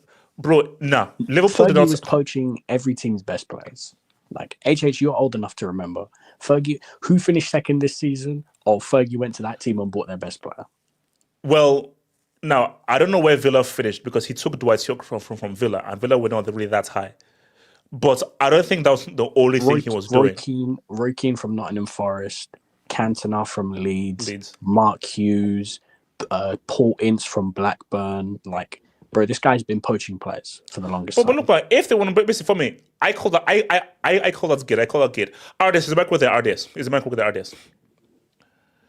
It is. So, artists, real quick, and everyone can jump in. I want to come to you quick batch after this work because you've not spoken yet. So, artists, Amorim says that he's the manager, not the coach. Is he trying to get sacked and trying to get that severance pay? I mean, possibly. I mean, it's strange because when they announced the job, it said, "Here's your new head coach." So I'm not entirely sure what he's referencing, saying that he's not they announced him as the head coach, so it's a bit strange. So I personally think it's kind of a language translation thing. Like, he spoke Portuguese at the time, they spoke English, and there was a miscommunication. And so that's probably what happened to it, I think, So, listen, I don't really know what's going on because, I know what's going on. So here's the theory. I think I read it somewhere online, so I don't want to say like I took it from someone online. I'm the manager, not the coach. Means that he's not been allowed to have as much influence in the team that he would like. Oh, of course. Could that be the thing we're reading between the lines? Oh no, of course. I mean, fundamentally, I blame all this stuff on Ineos and Barada and Wilcox, etc. Because as I've been saying for time, when some of these United fans were like, "Oh, we're working for Ineos because Sir Jim Ratcliffe wants to put the Manchester back in Manchester United." That Brexit racist fraud. He is. He's a racist. A Brexit racist fraud. Like fuck him, who dodges taxes, So by putting anyway, I'll put that to one side. So the whole plan around and how them doesn't make sense. Like, you even make a case that Glazed would have handled things better from the beginning. You said, right, okay, what we're going to do. We looked at Ten Hag and we're like, right, we're going to now renew his contract, only to sack him 3 months later after spending £200-300 million on players. You then bring in Amorim, who plays a back three, who has the philosophy, who you say, you need to come now, otherwise whatever, knowing that like he needs certain players to play a back three, a back four, whatever is his system, knowing he's not a back four manager. You bring him in, he obviously, he shows you that he plays back three, does his thing. You then say, right, and he's told that which is what his comments were alluding to, that I thought I was going to get players in January, because I only had one transfer window, really. I'm going to get players in January to help reinforce my midfield, wings, etc. Didn't get that. And then it's now been told, right, but you need to adapt to us. You need to now play a back four. Even though the manager, if you wanted to play a back four, you should have hired a back four coach. On top of that, the previous director of football, Dan Ashworth, who you were twerking for, trying to steal from Newcastle, saying he's the best, he's great, he's got experience, blah, blah, blah. You signed him, you got him, eventually after waiting ages to make a severance package to Newcastle, only to again sack him after 3 months' time because he fell out with Wilcox or other stuff like that. So I'm saying all these things to say that, like, Ineos and the structures we right now, it's an absolute joke. Because, and from there, and one of the reasons why I said they probably aren't going to sack him is more, as in right now anyway, it's more of an ego thing more than anything. Because if they sack Ruben Amorim now, what Ineos and the current structure right now are basically admitting is that they have basically wasted $500 million. They wasted $500 million by renewing Ten Hag's contract, by investing him and giving him his players when they sacked them soon afterwards, giving more money for Ruben Amorim, a manager that they decided to choose, and they said, you need to come to United now and not support him. Only to then be like, right, we're going to sack you and we're going to start all over again. It makes the Ineos structure, Ineos leadership look massively incompetent and a joke. Maybe even the Glazed might think, what the hell, what's going on here? So I actually think that I don't think they're going to sack him. I think he'll just stay to the end of the season. Position-wise, United are, fifth or whatever, so they'll be like, yeah, it's fine. They may, if things get toxic, make a decision in the summer and maybe get someone that is more of a yes man, that has more affinity with the club, like someone like McKenna, for example, would be an obvious choice, who can come in, who will just be like, yes, please, I'll just get crack on, not say anything, which is probably what they want. So you see them hiring McKenna in this team? Well, just someone who's like a yes man. They're not gonna just much like of Chelsea. We saw, your conversation about Chelsea where, we want you to basically develop players. We want you to basically be on our terms. We don't want any of this kind of the manager has power and basically no demands whatsoever. No demands whatsoever. RDS, who does the recruitment then?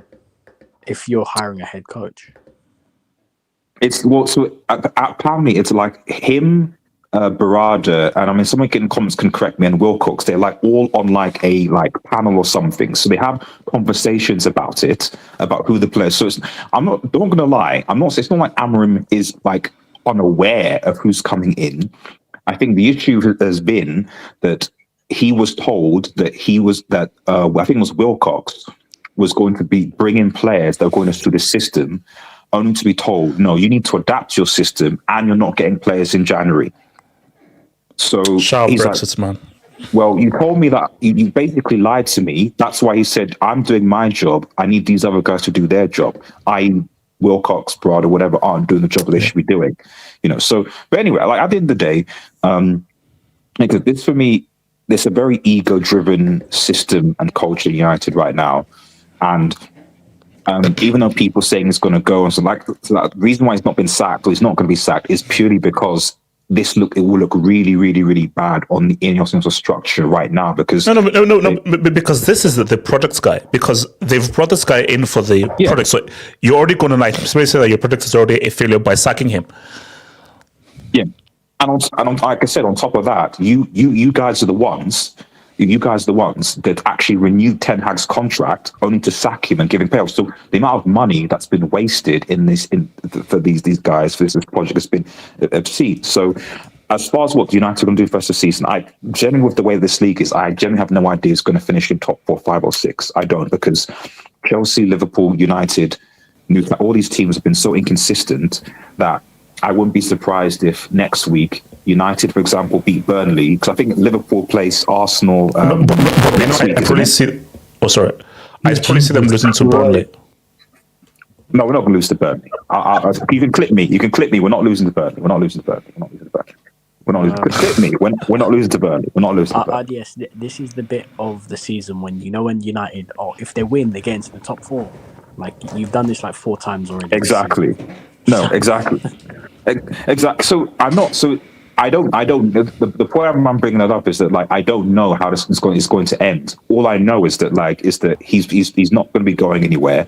The club will probably release some kind of PR kind of spin thing to just kind of say we're all on board and we're happy and whatever and just move on and it's okay. Just like what happened with Salah, for example. So and now people just forget about it because a new news day will happen. But fundamentally, he's obviously not happy. He obviously knows that he's not going to be supported. So, the only decision will be whether he'll leave in the summer or not, and that will be if United can find a yes man. As simple as that. You're on mute, HH. No, 100%. Look, can you say that again? Good. No, that's a good thought. Can you expand on it a little bit more? Wait. Can you hear me? How did you come to that conclusion? I would have never thought of that. Yeah, can you hear me now? Yeah, can you hear me now? See, personally, I can't interpret that level of intellect that you just. Wait. Can you hear me now? Yeah. Are you talking? We can't hear you, bro. No, you can hear me. We can't hear you. Okay. No, you can hear me. You sound like a Chernobyl. We can't hear you. Wait. You honestly can't hear me. No, but it sounds really clear. Okay, so hold up. You sound like a Chernobyl alarm system, man.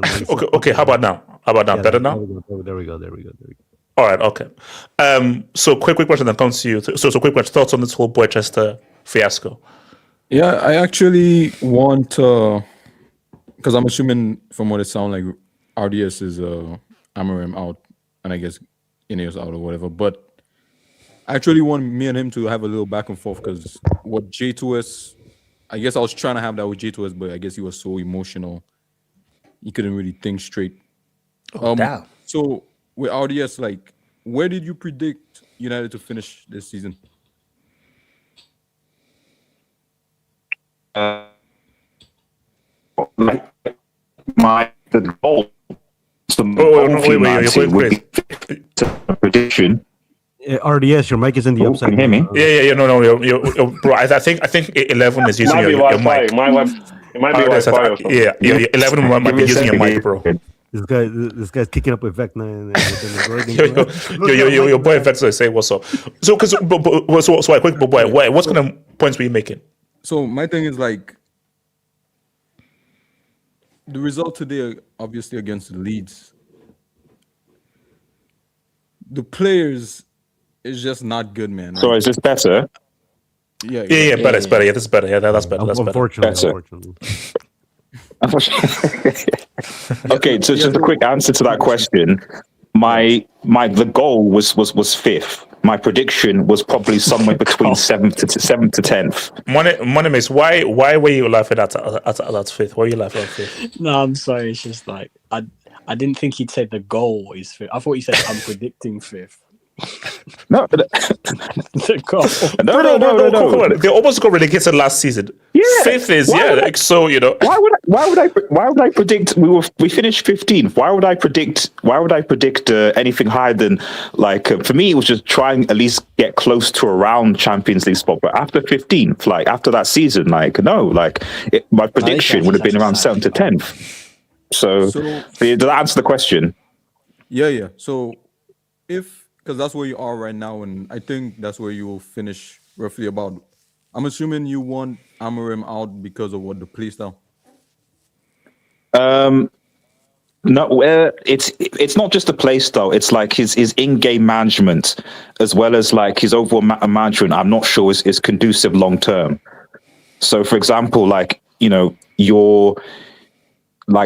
just use the good example is when we were playing against Everton. If he's going to be stubborn that he needs to always play a back three, and you can't adapt that in game when you're playing against a 10-man Everton side at home to take advantage of the extra man, then I don't know how that works long term. Like I need a manager that's at least going to be somewhat adaptable in game. If you're going to be so stubborn that you're going to play back three all the time, even when you're at an advantage and it harm you, then it's just not conducive. And as well as the fact that I just think United traditionally are back four team, not back three teams. So that's partly the main reason. So, but yeah, that's my sense. Does that make sense? Yeah, and I agree. And yeah, some things he does in general, like the subbing center backs at the 60th minute. You need to chase the game, and you're bringing in a center back. I don't understand how that works when you have an attacking player. So, but sorry, go on. Yeah, some things I don't agree with that he does. But certain signings I don't really understand it. Like the Sesko for the 70+ mil. Like I don't think that would have took much for somebody who doesn't really watch that much football to tell you that guy would flop. Also, well, this goes back to again because I mean, I never necessarily die on a hill with players equivalent because we don't know whether that was what the manager actually wanted. Because we're saying, that's allegedly from what we know, he actually wanted Watkins because he wanted more experience, which is why he went for like Cunha and then Bremer because he wanted more experience in the team. It was actually Wilcox that said we wanted Sesko. So we need to go for Seska because he's the younger. He's got, we can maybe get something from him, etc. So the issue with like player signs, this is not just Amorim, but other managers that when you can't 100% blame the manager unless they give an absolute authority, like maybe Pep is given at City, because ultimately, and in the case of Chelsea, for example, I have no doubt that Maresca did not want to sign Garnacho. I mean, 100%. Come on, like he probably did, but you're giving these players. No, but look, the guy, he left 12 million on the table. That just showed you how pissed off he was with how little power he had at that freaking club. Yeah, and I think the frustration with Amorim is just like, listen, I'm a free for manager. You recruit me. If you're gonna recruit me like that, you have to give me the players that are gonna support me with that. And if you want me to achieve certain goals, these are the targets I need to identify.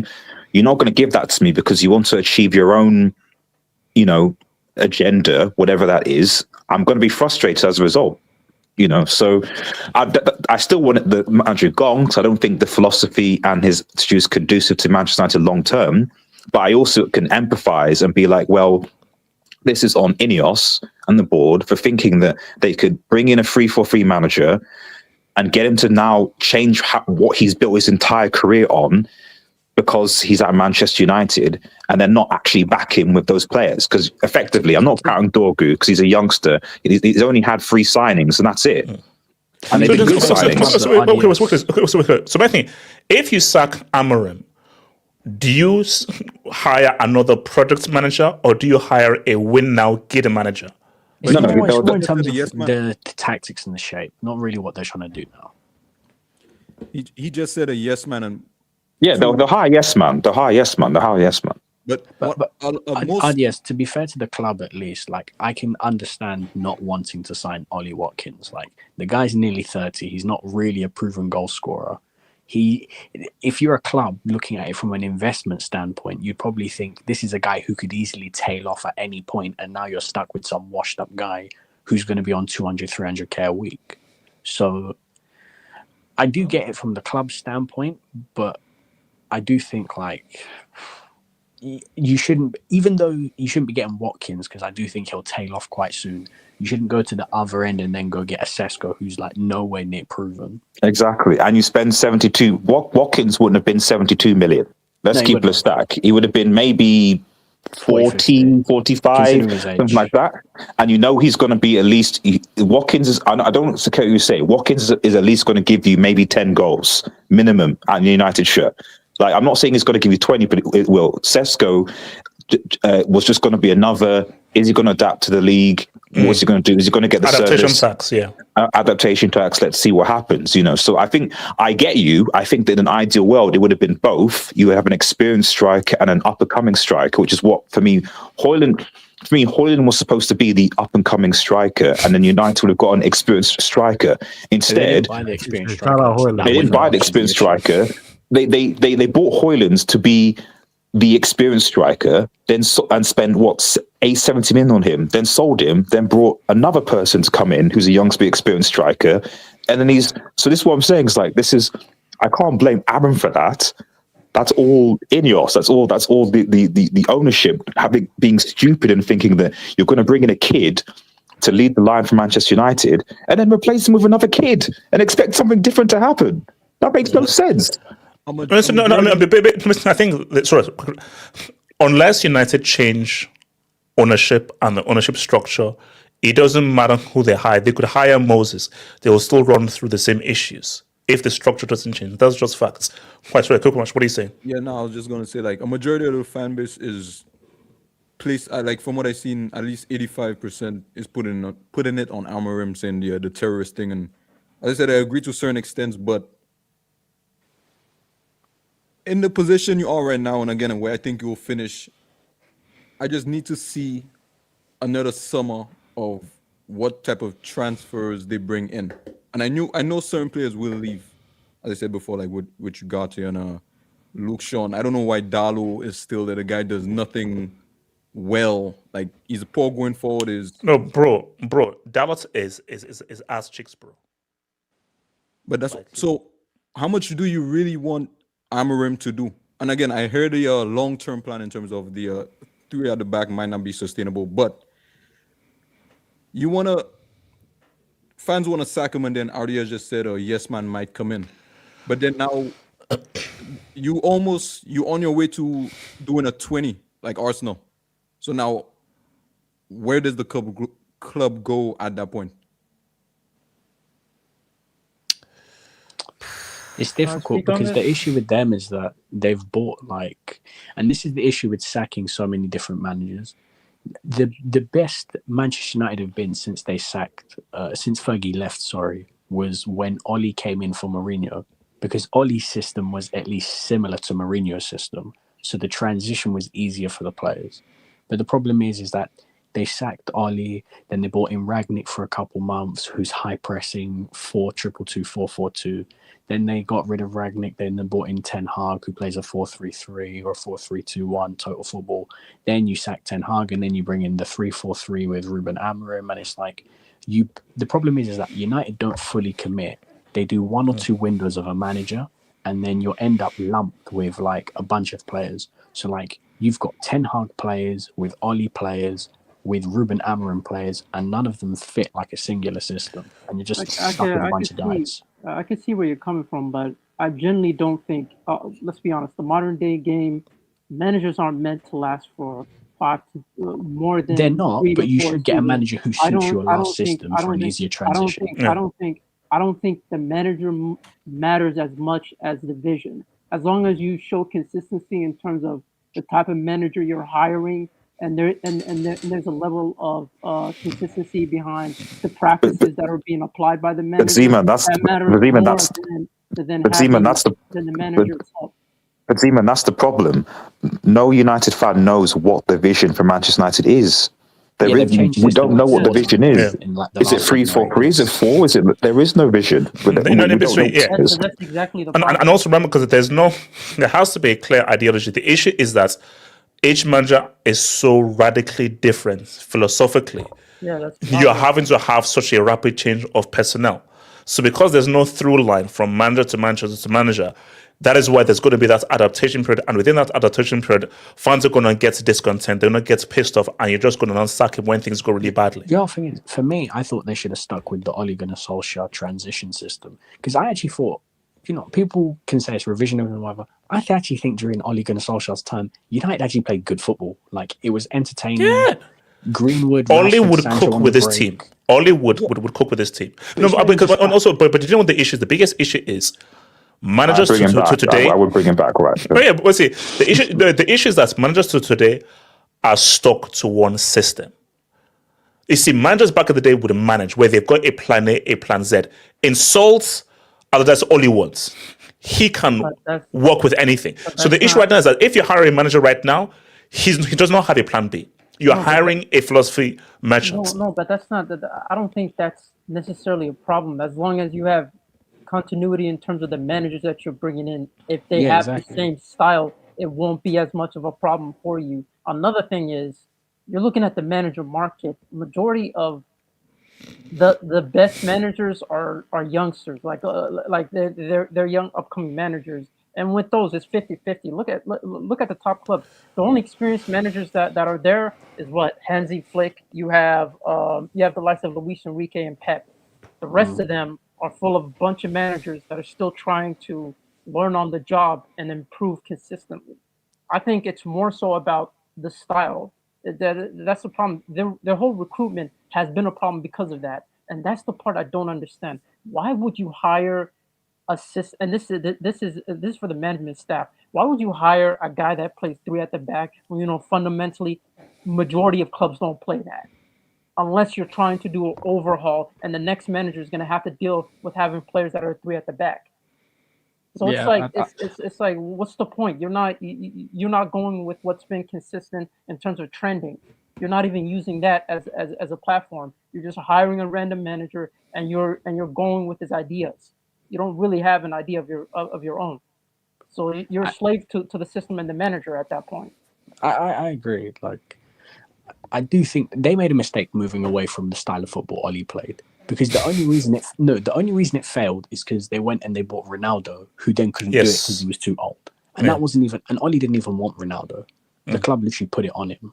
But like, bro, in Oli's time, they made a Europa League final, they made FA Cup semi-final, I think twice, and they finished second in the league. Like, it might not be what Fergie was doing at United, but it was at least a respectable level. And they were playing good football, like good transition football with Rashford, Sancho, Greenwood, Martial, Fernandes, Pogba. Like, that's, for me, and the problem, and the reason why it worked is because I felt like that's a style of football United have been doing for quite a long time, even under Fergie. United have never been a team that I've known to keep the ball for long amounts of time. No. Or counter-attack. They have. It's very much transition, get the ball back to front, entertaining, let the wingers express themselves, enjoy themselves, that sort of stuff. Like, Oli literally said, like, when he left United, in like interviews and that sort of stuff, his tactics would be defensively solid, but when we get that ball forward, in transition moments. I'm telling Rashford and Sancho and No. these guys. Money, But you money know what? Maze. Wait, H, can I step in here? Yeah, Mike, go for it. Yeah, Money Maze. You talk about Ole this, Ole that. Who did they have on that team? He had Pogba. He had Bruno Fernandes in his first season. Cavani, Rashford. You're telling me now Ole would do something with Dorgo, with No. Sesko, with Ugarte in the midfield? No. So I'm you're not saying seeing, they do you're anything seeing now. the It's He'd be quality more wise of adaptable. Manchester He They're wouldn't United. do as well, change but style he'd be for the more game. adaptable. No, I'm not saying they bring Adaptable him back. pull. These Manchester United players are ass cheeks. These are not Manchester United players. Yoro has been terrible this season. Dorgo is a decent player. Luke Shaw is still at the club. RDS, how long has Luke Shaw been at Manchester United? Well, since Sir Alex Ferguson. How I believe since yeah. Hey, you How is he still? you need some veteran players in the locker room. Come on. How does he still have a contract after almost 10 years? So this is the problem. You can talk about manager this, manager that, adapt here, adapt that. The quality-wise of Manchester United is just abysmal. Yes, a couple of their players are AFCON right now, and some of them are injured, but you can try and hire the best manager possible. You're doing nothing with these quality of players at this moment in time. I think, The maximum they can do is top four and try and beat Tottenham in a Europa League final, which they couldn't do last season. That's their maximum right now. Man United still have about 3 to 4 years of actually doing smart recruitment to get back to the top and competing for titles and playing in the Champions League. They're doing nothing with this team. I'm sorry, they're doing nothing. No, I mean, for me, I think, look, see, I agree in the sense of, bro, Dalot is ass cheeks. A lot of these players are crap. But as bad as they are, okay, Mike, put it this way. Those players, as bad as they are they as bad as 15th in the Premier League? Well, right now they're 6th. No, but I'm talking about last season. So were they as bad as 15th in the Premier League? Well, clearly, that's not last really a season fair reflection. They tanked the they league were to just focus on they Europa. were just No. Don't look at that. No. Those Amorim has to take some blame for those guys finishing in 15th place. Of course, HH. Of course, he deserves a lot of blame for finishing 15th last season. That's why he's growing gray hair right now. Clearly, he's not adaptable as a manager. But I'm still saying that, yes, while they did finish 15th last year, I still don't think this Manchester United team are the 6th best quality team in the Premier League right now. They're not. Agree. Yeah, I agree. I would still take some of the Spurs players over some of these Manchester United players. I would take Coutinho Romero and Mickey Van de Ven. Yes, I would take Coutinho Romero and Mickey Van de Ven. Romero and Kudus are better than most of everyone in United, Michael, barring defense, barring, I'll probably say centre backs. Every other area of the pitch, Man United are better. I don't know. The midfield for Spurs can still do a job. I think that's just Thomas Frank ball right now. Bro, Kudus would easily get into that adapt team, bro. And Buemo's better than Kudus, don't it? Yeah, he is. Yes, he is. He is. Well, let's see what Mbeumo does against Morocco on Friday as well. Shout out to your boy, TV. Well, halfway through the season, how the panel evaluate the big signings from last season? Sesko, Aschix, Kunian, Mbeumo, Eze, needs one more game time. Gyok, flop-ish. Ekitike has been the best. Yeah, I'm glad we didn't add Isak to this list. I think the worst has been Isak with probably Isak's been the worst just considering his price tag and what was expected of him in terms of what. No, I mean, okay, but out of that list though, amongst that list, I don't want to hear it from you guys. You guys were saying Gilchrist was a proven goal scorer. You guys were looking at his goal scoring stats. Your agenda is crazy, bro. No, it's not. Your agenda is crazy, man. Against Bournemouth, zero shots. It's not even an agenda. It's a case of when everyone was here, the live chat, the panel. When I said that, to me, it just as a signing, I don't think it's going to be that much of an impact. And you went on to goal scoring aspects, and I think from what you guys expected of him, from what I was hearing that he was going to get Kai Havertz numbers of goals. It's looking like he's not going to get that. Okay. I'll get this real right now. Right now, you can connect the dots. Haaland no longer has the lowest eye test score. Okay, that's fine. HH, I did tell you this in preseason. This guy, you want technical, you want a flick, trick, skill. I told you, you're not getting this from this guy. Monimus, I didn't know. Monimus, no, I get the Monimus. I didn't think he'd be this bad. Monimus, I didn't think, it's not just basic tech. I didn't think he'd be this bad. Because bro, you insult Lukaku and everything, you insult Nunes. This is like he's wearing two anvils on both feet, bro. No, but strikers in the Premier League, I'm pretty sure he's one of the lowest in terms of shots from starting strikers in the Premier League. Yeah, he can't get off his shots. That's the problem. No, but- that's one of his deficiencies as a striker. Like this guy, it takes him a long time to get his shots off. Wait, Bessie, we'll say Bessie. I have a Gyökeres topic for tomorrow for members hangout, but I can bring it forward. Save it. So shout out to your boy Mega. Sacking Amorim would be United's biggest mistake.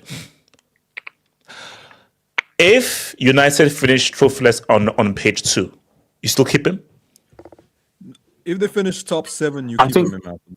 No, but quick one. I said, basically, page 2 and trophyless, you still keep him. You have to sack him. That's bottom half. Like that's impossible. But the issue does that. Okay, you sack him, same Brexit crew, and you hire who that will improve? Xavi Hernandez. I was just going to ask that. Who are you going to hire? Because there's absolutely nobody on the manager market. they get. They just have to let him nuke the squad. Just like get rid of who you want. We have to stop with this dumb rhetoric of if you fire manager A, who are you going to get that's better in the market? That's dumb considering a guy that ended up 15th last season. I'm sorry, bro. At this rate, I could do. No. At this rate, Zeman, you could do better. I mean, 15, Zeman. I think you could do better than Amorim right now. I believe so. I mean, I could play a 4 at the back, man. I'm not going to be obsessed with the 3 at the back. That's for sure, man. Zeman, who are you going to hire then? For me, I'll say this: Xavi is better. We'll probably just hire Callum from Chelsea. You know Xavi's not joining Manchester United. We know that. He owes them a debt after that 2009 masterclass, man. Wait, hold on. Shout out to Sergey. Madueke Rabona assist to Havertz 99th minute. I'll break everything. I'll break everything, bro. I'll break. But see, here's the thing. Fate wouldn't do that to me because literally, then I'd worry for my health if that happens. A Madueke assist to Havertz to win the UCL. You know, I've watched Madueke for 6 months at Arsenal, and I'm not even trying to say he's actually not even that bad. Like I don't know why you sold him. Oh no! Goal he scored against Brugge was good. Oh wait, money. Wait! Hold on, Money Mace. So right now, be careful what you wish for. No, he's I didn't think that my club would be this stupid. Madueke is better than Garnacho and Kitty Cat. That's a fact. So I didn't know that we would sell Madueke and get a Kitty Cat and Garnacho cheese. I didn't know we would do that. I did not know that. So shout out to So, Alex, what's your opinion on as well? No, semis. Yeah. Wait. RDS, slow down. Just chill. No Caicedo first leg, huh? RDS, just chill out. RDS, we're saving. Wait. Just everyone just needs to chill. Just chill. Because RDS, if you say what you're about to say. RDS, which trophy do you want this season? Do you want the FA Cup? Because we can let you have that if it means the other 2. No, but because you know what I've always said, the quadruple is actually impossible. It's actually impossible to win. It's impossible to win 4 trophies within a season. 153.06. Yeah, it's okay. A quadruple it's possible. A quadruple. Bro, that's like you know what? Let me know. RDS, what's your opinion on Amorim job? Do you think he should be sacked or not? RDS? Oh, I'm already Amorim out, but that's more based on the tactically. He's even he's just learning. So your time travel. Yo. I think Amorim is messing with your Wi-Fi. Amorim is messing with your Wi-Fi, bro. Oh, give me a second. Okay. Yeah. Amorim's not really happy with what he's saying. Shout out to your boy Mega. The underlying metrics prove we're making progress? Underline matrix. I want to know where these metrics are. Yeah, that's better. So is that better? Cool. Yeah. So just quick to answer the question. Yeah, no, I'm already around because I just think that his in-game management is not great, and I just think that this formation style that he's stubborn to is not conducive for United long term. However, I don't blame him. Fundamentally, I also agree with the fact that the current structure that exists right at Manchester United is also not conducive for long-term success. So if he goes, he should go, but so should the current structure at Manchester United. But both of those two things can't happen. So it is what it is. But if you also choose one, which one would you choose to go? I mean, it can only be the manager because that's the one that can go. The other thing can't. Jim can't go. Like he's going to be here. Like he's a billionaire. Like I want him to go, but that Brexit racist fraud. He can't go anyways. He's still in the club, so it is what it is. So. Well, I say from Mohammed, we're not losing to Burnley. We lost to Grimsby. I know we didn't. I know. Okay, Mohammed, you're right. But we also beat Liverpool at Anfield. So what does that mean? Like it's yes, a random you're team. Right, we did. It's random. We lost to Grimsby. We also beat Liverpool at Anfield. So Grimsby better than Liverpool at Anfield? I don't care about positions. Amorim job said we'll be better 12 months later. We are shite with no style of play. A formation isn't a style of play. 14 wins in 12 months. It's bad. Yeah, exactly. It's bad. That's not good enough. And especially because some of those games, like you look at the last couple of games for United, I'm like, I can't excuse the 10-man against Everton at home. I can't excuse conceding 4 goals to Bournemouth at home. West Ham, are mediocre. Not beating Wolves. We're not beating Wolves at home. West Ham taking your striker off, bro. West Ham. For the Premier League, United need to get good again. For the Premier League to be back to good levels. Nah, I'm gonna miss that. I suffered enough during the 90s. See, money mates. I'm really 21 for my alternative age. You don't know how much I suffered in the 90s, bro. I suffered. This isn't fun anymore. It's not fun. No. They need to suffer more. Based on all I suffered in the 90s, and I need to suffer more now. Yeah, but HH, that Juju is now going back to Chelsea now. Now Chelsea are going to suffer for the next decade or so because your club has basically said... Wait, hold on. Says who? Says your club. Because I was about to say Liam. No, Liam ain't cooking nothing. I wasn't here with the paddle, but yesterday. But I'm being serious about this right now because of how angry Chelsea fans right now. I am worried about a John Barnes incident at Chelsea. Okay, shout to Science. Amorim wanted Watkins, Emi Martinez, and Semenyo. Did he? Oh no, I know he wanted Martinez. Did he want Semenyo as well? I'm not sure about Semenyo, but probably United were trying to get him before he decided to go to City. So yeah, I think that's reasonable. Well, he turned you guys down. That's not even Amorim's fault. Which was Mohammed, sack him, bring Carrick onto the end of the season and point Nagelsmann in the summer. Bro, didn't Carrick have 100% record before he got told to piss off? It was like he won 2 games. Yeah, one but it was continuation because it was a continuation of Ollie's kind of thing. So there wasn't a kind of a. I'm saying right now, Ollie would cook. Ollie would cook. Do you think he would cook more than Liam? Yes. Actually, no. Liam, bro. What Liam did today, bro, I think Liam might be the next Pep. That's not Liam. That wasn't Liam. That was Callum. Drop a brick on yourself, bro. Yeah, Liam. That's a brick, man. Yeah.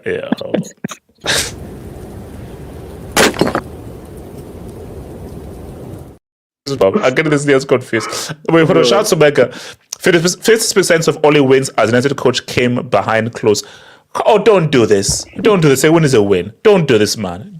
Give Gollum his flowers, bro. Give Gollum his flowers. Don't do this to Gollum, bro. Give him his flowers. I think this Oli thing. I know it's not lying. Yo, how many teams do we know that win consistently playing transition football? I think most big teams play on the front foot. So I don't really see but it's a good platform to build off of. So I said Ole had 17 halftime comebacks in COVID, 0 with the crowd. So is there a COVID tax on Ole's reign? There's a COVID tax on a lot of teams. Nah, just only beat PSG in front of fans. So there's a COVID tax with you winning the Champions League. No. Quick, don't do that. Don't do that. That was good and doy. Don't you dare. That was don't convince. That was good and doy. That was total good and doy. And we're still the legitimate UCL champions. Zima, quick there, Zima. So Zima, I want you to take off your Barca hat and I want you to put your football hat. Can you do that for me? Yeah. Cool. Thank you. Gonzalo Garcia. Does he need to be a starter, and should Mbappe fear for his place in the team? That's taking a stretch. You're making a PSV out of that, man. But in terms of his performances throughout the season, he hasn't been a consistent starter, and he hasn't even been starting for Xavi because obviously you have someone like Mbappe that's ahead of him. He was fighting with Endrick, and he was ahead of Endrick, to be honest with you. That's why Endrick went on loan. But I just don't see him having a starting position. I think, if anything, the Real Betis just shows that he's competent enough to get more game time. And he deserves more game time, to be fair. After the Club World Cup, I know majority of Madrid fans thought that he was going to be an out option consistently in starting games here or there. That hasn't been the case in the first half. Second half, I don't see him as a starter just because Mbappe, this guy tends to stay fit throughout the majority of the season. So I don't know where he's going to get game time. And Xabi's not going to bench him. I'm sorry, he's not going to bench him. Xabi is actually, this guy is writing for Mbappe more than any other player. This guy talks about him even when he's out and he's not a part of the team. So I don't think it's going to happen, and I don't think Vinny is going to lose his spot to the point where you're going to put Mbappe on the flank. So basically, should this guy just look for a loan? Because for me, Real's issue is, I don't know how it's going to work because it's a crazy problem. They need a striker, an actual natural striker, and everyone to play off of a striker. But because you have to play Vidal and Mbappe, Gonzalo Garcia is pretty much screwed. Yeah, so for me, it's right now he's a bench option. And I don't think Madrid would get rid of him because you already got Endrick that's going on loan to Lyon. Makes no sense to get rid of him. At this point, you need a backup because you never know what's going to happen, and you need squad rotations considering the amount of games that are coming. I'm sure he's going to get a couple starts here or there, come off the bench, but I just don't see a position in this team. I don't know where his future lies because I do think in terms of quality, it seems like he really has it. He has enough quality to be a main man for another team, but I just don't see where he's going to get his position because, again, he's 21, 22. Yeah. Mbappe's 26, 27. And then you also have Endrick coming on. That's also going to be a competition. I really don't know if his future lies at Real Madrid for the foreseeable future. I just don't see it. Ricardo, talk to me. Gonzalo Garcia, what should he do? Should he piss off or points are going out Alonso's head? It kind of depends on a few things, namely being what happens with Vinny and what happens with Mbappe, because the only reason he played today was because Mbappe tore his left pussy lip over the New Year's break. So you're a dumbass. You're actually weird for defending Mbappe after I just said that. I just say you didn't have to slap me for that. But we know where you lie though. But the kid showed potential in the Club World Cup. Whatever happened in between then to the start of the season, clearly had not a falling out in terms of maybe some personal altercation, but he just fell down the squad order is what I'm saying. Maybe there's a little bit of political pressure that Mbappe has to play, and Vinny obviously being as good as he is, he has to play as well. So that doesn't really leave him much wiggle room. For his career, if there is no transfer with Mbappe and Vinny, then it's probably best and ideal for him to leave. But I understand that you went through the entire academy and now you're here. You probably don't want to leave Real Madrid, You don't want to. Your mic. You're in Stranger Things, bro. Bro, what the fuck is going on, Mike? All right, better. Yeah, better. Yeah. I don't. Unless he wants to be Rodrigo, with his chair at the corner of the room. I don't know where he wants to be at. I'll say this though, he's winning the battle with Endrick right now. Well, Endrick has 6 months to ball out in Lyon to make that squad. So I'll tell you right now, Endrick didn't leave Real Madrid because he wanted to prove his worth to Real Madrid. He left because he wants to make it to the World Cup squad. No, 100%. Yeah, so it's all about that World Cup with Brazil. If it wasn't the World Cup year, I don't think he leaves. No. Now that ultimately doesn't matter because Xavi's looking like a guy who, in a sense, has a bit of favorites in the locker room. And I don't think Endrick is one of them. Because the Endrick literally, the justification early in the season why he hasn't played is because he was injured. He comes back from injury, has not played one single minute. It's crazy. Like, actually, there are times where I think he's actually part of the coaching team for Real Madrid. That's how much I'm used to seeing him on the bench. He's a water boy, man. Poor guy, man. Look, I think for Gonzalo Garcia, clearly he's a very good striker. I think the goals he scored today were very high quality. Especially that second goal, actually. The second goal was just absurd. But it kind of shows you, like, I hate to put it on Mbappe, but like natural striker instincts. Yes. Right? Yes. Like a lot of the goals he scored today, like for example, that second goal, man, that's a striker's finish. He at no point did he look at the net. He just knew where the net was. Chested down and just volleys it. He knows where that bottom corner is, and it goes where it goes. This third goal, his movement was spectacular. Now, I'm not saying that he's a better player than Mbappe. Obviously not. Mbappe's talent alone will take him over the finish line. But he's a better striker. Like, again, there's one to being a better player, and there's one to being a better at that particular role and what that role requires of you. And I think that for that kind of role, Gonzalo Garcia is a better striker than Mbappe. Mbappe is a better player, but Garcia is a better striker than Mbappe. Yeah, look, I mean, obviously, I think if they were to compete in the exact same team, like say there was two teams, there was like two Real Madrid, same quality of players, and it's Gonzalo Garcia versus Mbappe on one team and the other. I think Mbappe does outscore him, but that's just based on talent. But yeah, I think, man, we have to see a game where Mbappe is on the left and Garcia is in the middle to see how this team can move forward. So okay. So if you were Xabi Alonso, what would the front line be? Would you still do Vini Mbappe, or would you make a big call and be like, I'm going to bench either one of Vini Mbappe and put Gonzalo Garcia as striker? Look, man, his job is on the line right now. He absolutely has to play Mbappe and Vini. He can't gamble with some academy player right now. He has no choice but to roll with Mbappe and Vini. And it's unfortunate because I don't think he has the pedigree to really call shots like that right now. But look, I wouldn't be surprised if he gets booted like at the end of the month or so. Wait, who gets booted? Xabi Alonso. Oh no, he's not lasting. But my thing though is, okay, so does Arbeloa now come in if he gets told to piss off? Hey man, he's got a World Cup medal to his name. He's all right, okay. Won several Champions League. He knows all right, okay, quick, but can you grab the mic? So what did we say about Gonzalo Garcia? I just wanna, with that one in terms of should Mbappe be on the left? Isn't Vini's contract ending this year or next year? Yeah, he has 2 years left. I think he has after this season he has another season. So. Yeah, so I mean, bro, Pathetico de Madrid is crazy. Sorry, continue. If they cannot renew, they have to sell him this summer. So I mean, it would only make sense to start the transition early. Because again, Vini's not really going crazy like that this season. So I mean, for me, it really feels as if Vini's going to leave in the summer. That's what it is telling me. And you know what? That might be like a blessing in disguise, because I think what needs to happen is, because the fact is Vini and Mbappe cannot coexist together. They simply can't. Yeah. So you need to play either one. You cannot play both.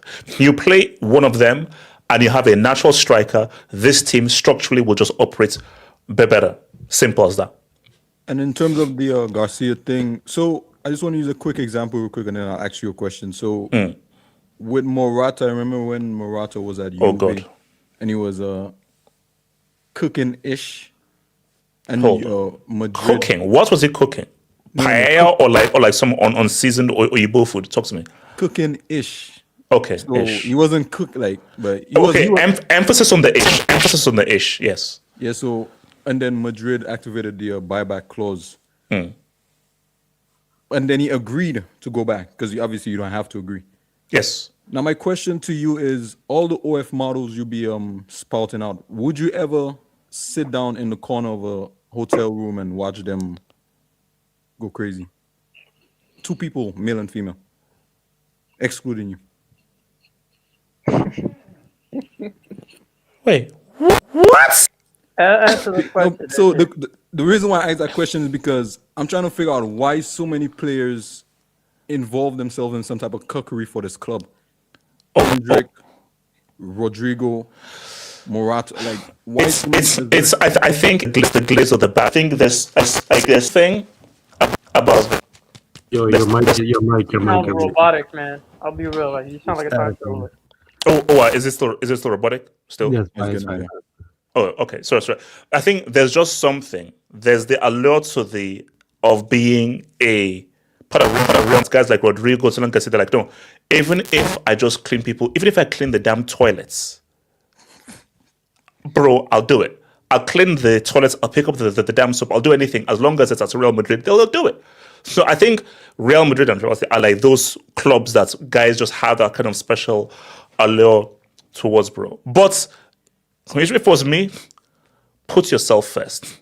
Gonzalo Garcia, put a gun to Alonso's head and say, tell me right now, do I play or not play? If you don't grant me a starter, trust in yourself and go and start for it down. The kid is Spanish. He's from La Fabrica. He's not leaving Real Madrid, man. Oh, okay. So he'll just stay on the bench and just watch. He might be a bigger cuck than Rodrigo, for being honest. Jesus Christ. This might be another Vasquez situation. You know what the worst part is that Rodrigo, at least, he's competing for a position that actually has high pedigree players in Vinny and Mbappe. Garcia has no competition. There's no other striker in his team, and he's not playing. Like, that's crazy. And that's actually crazy. He's actually competing with oxygen, but he's losing to oxygen. That's crazy, man. No, but look, we'll see what happens. Okay, so real quick here, guys. All right, so now I don't even know how to really say this right now. So,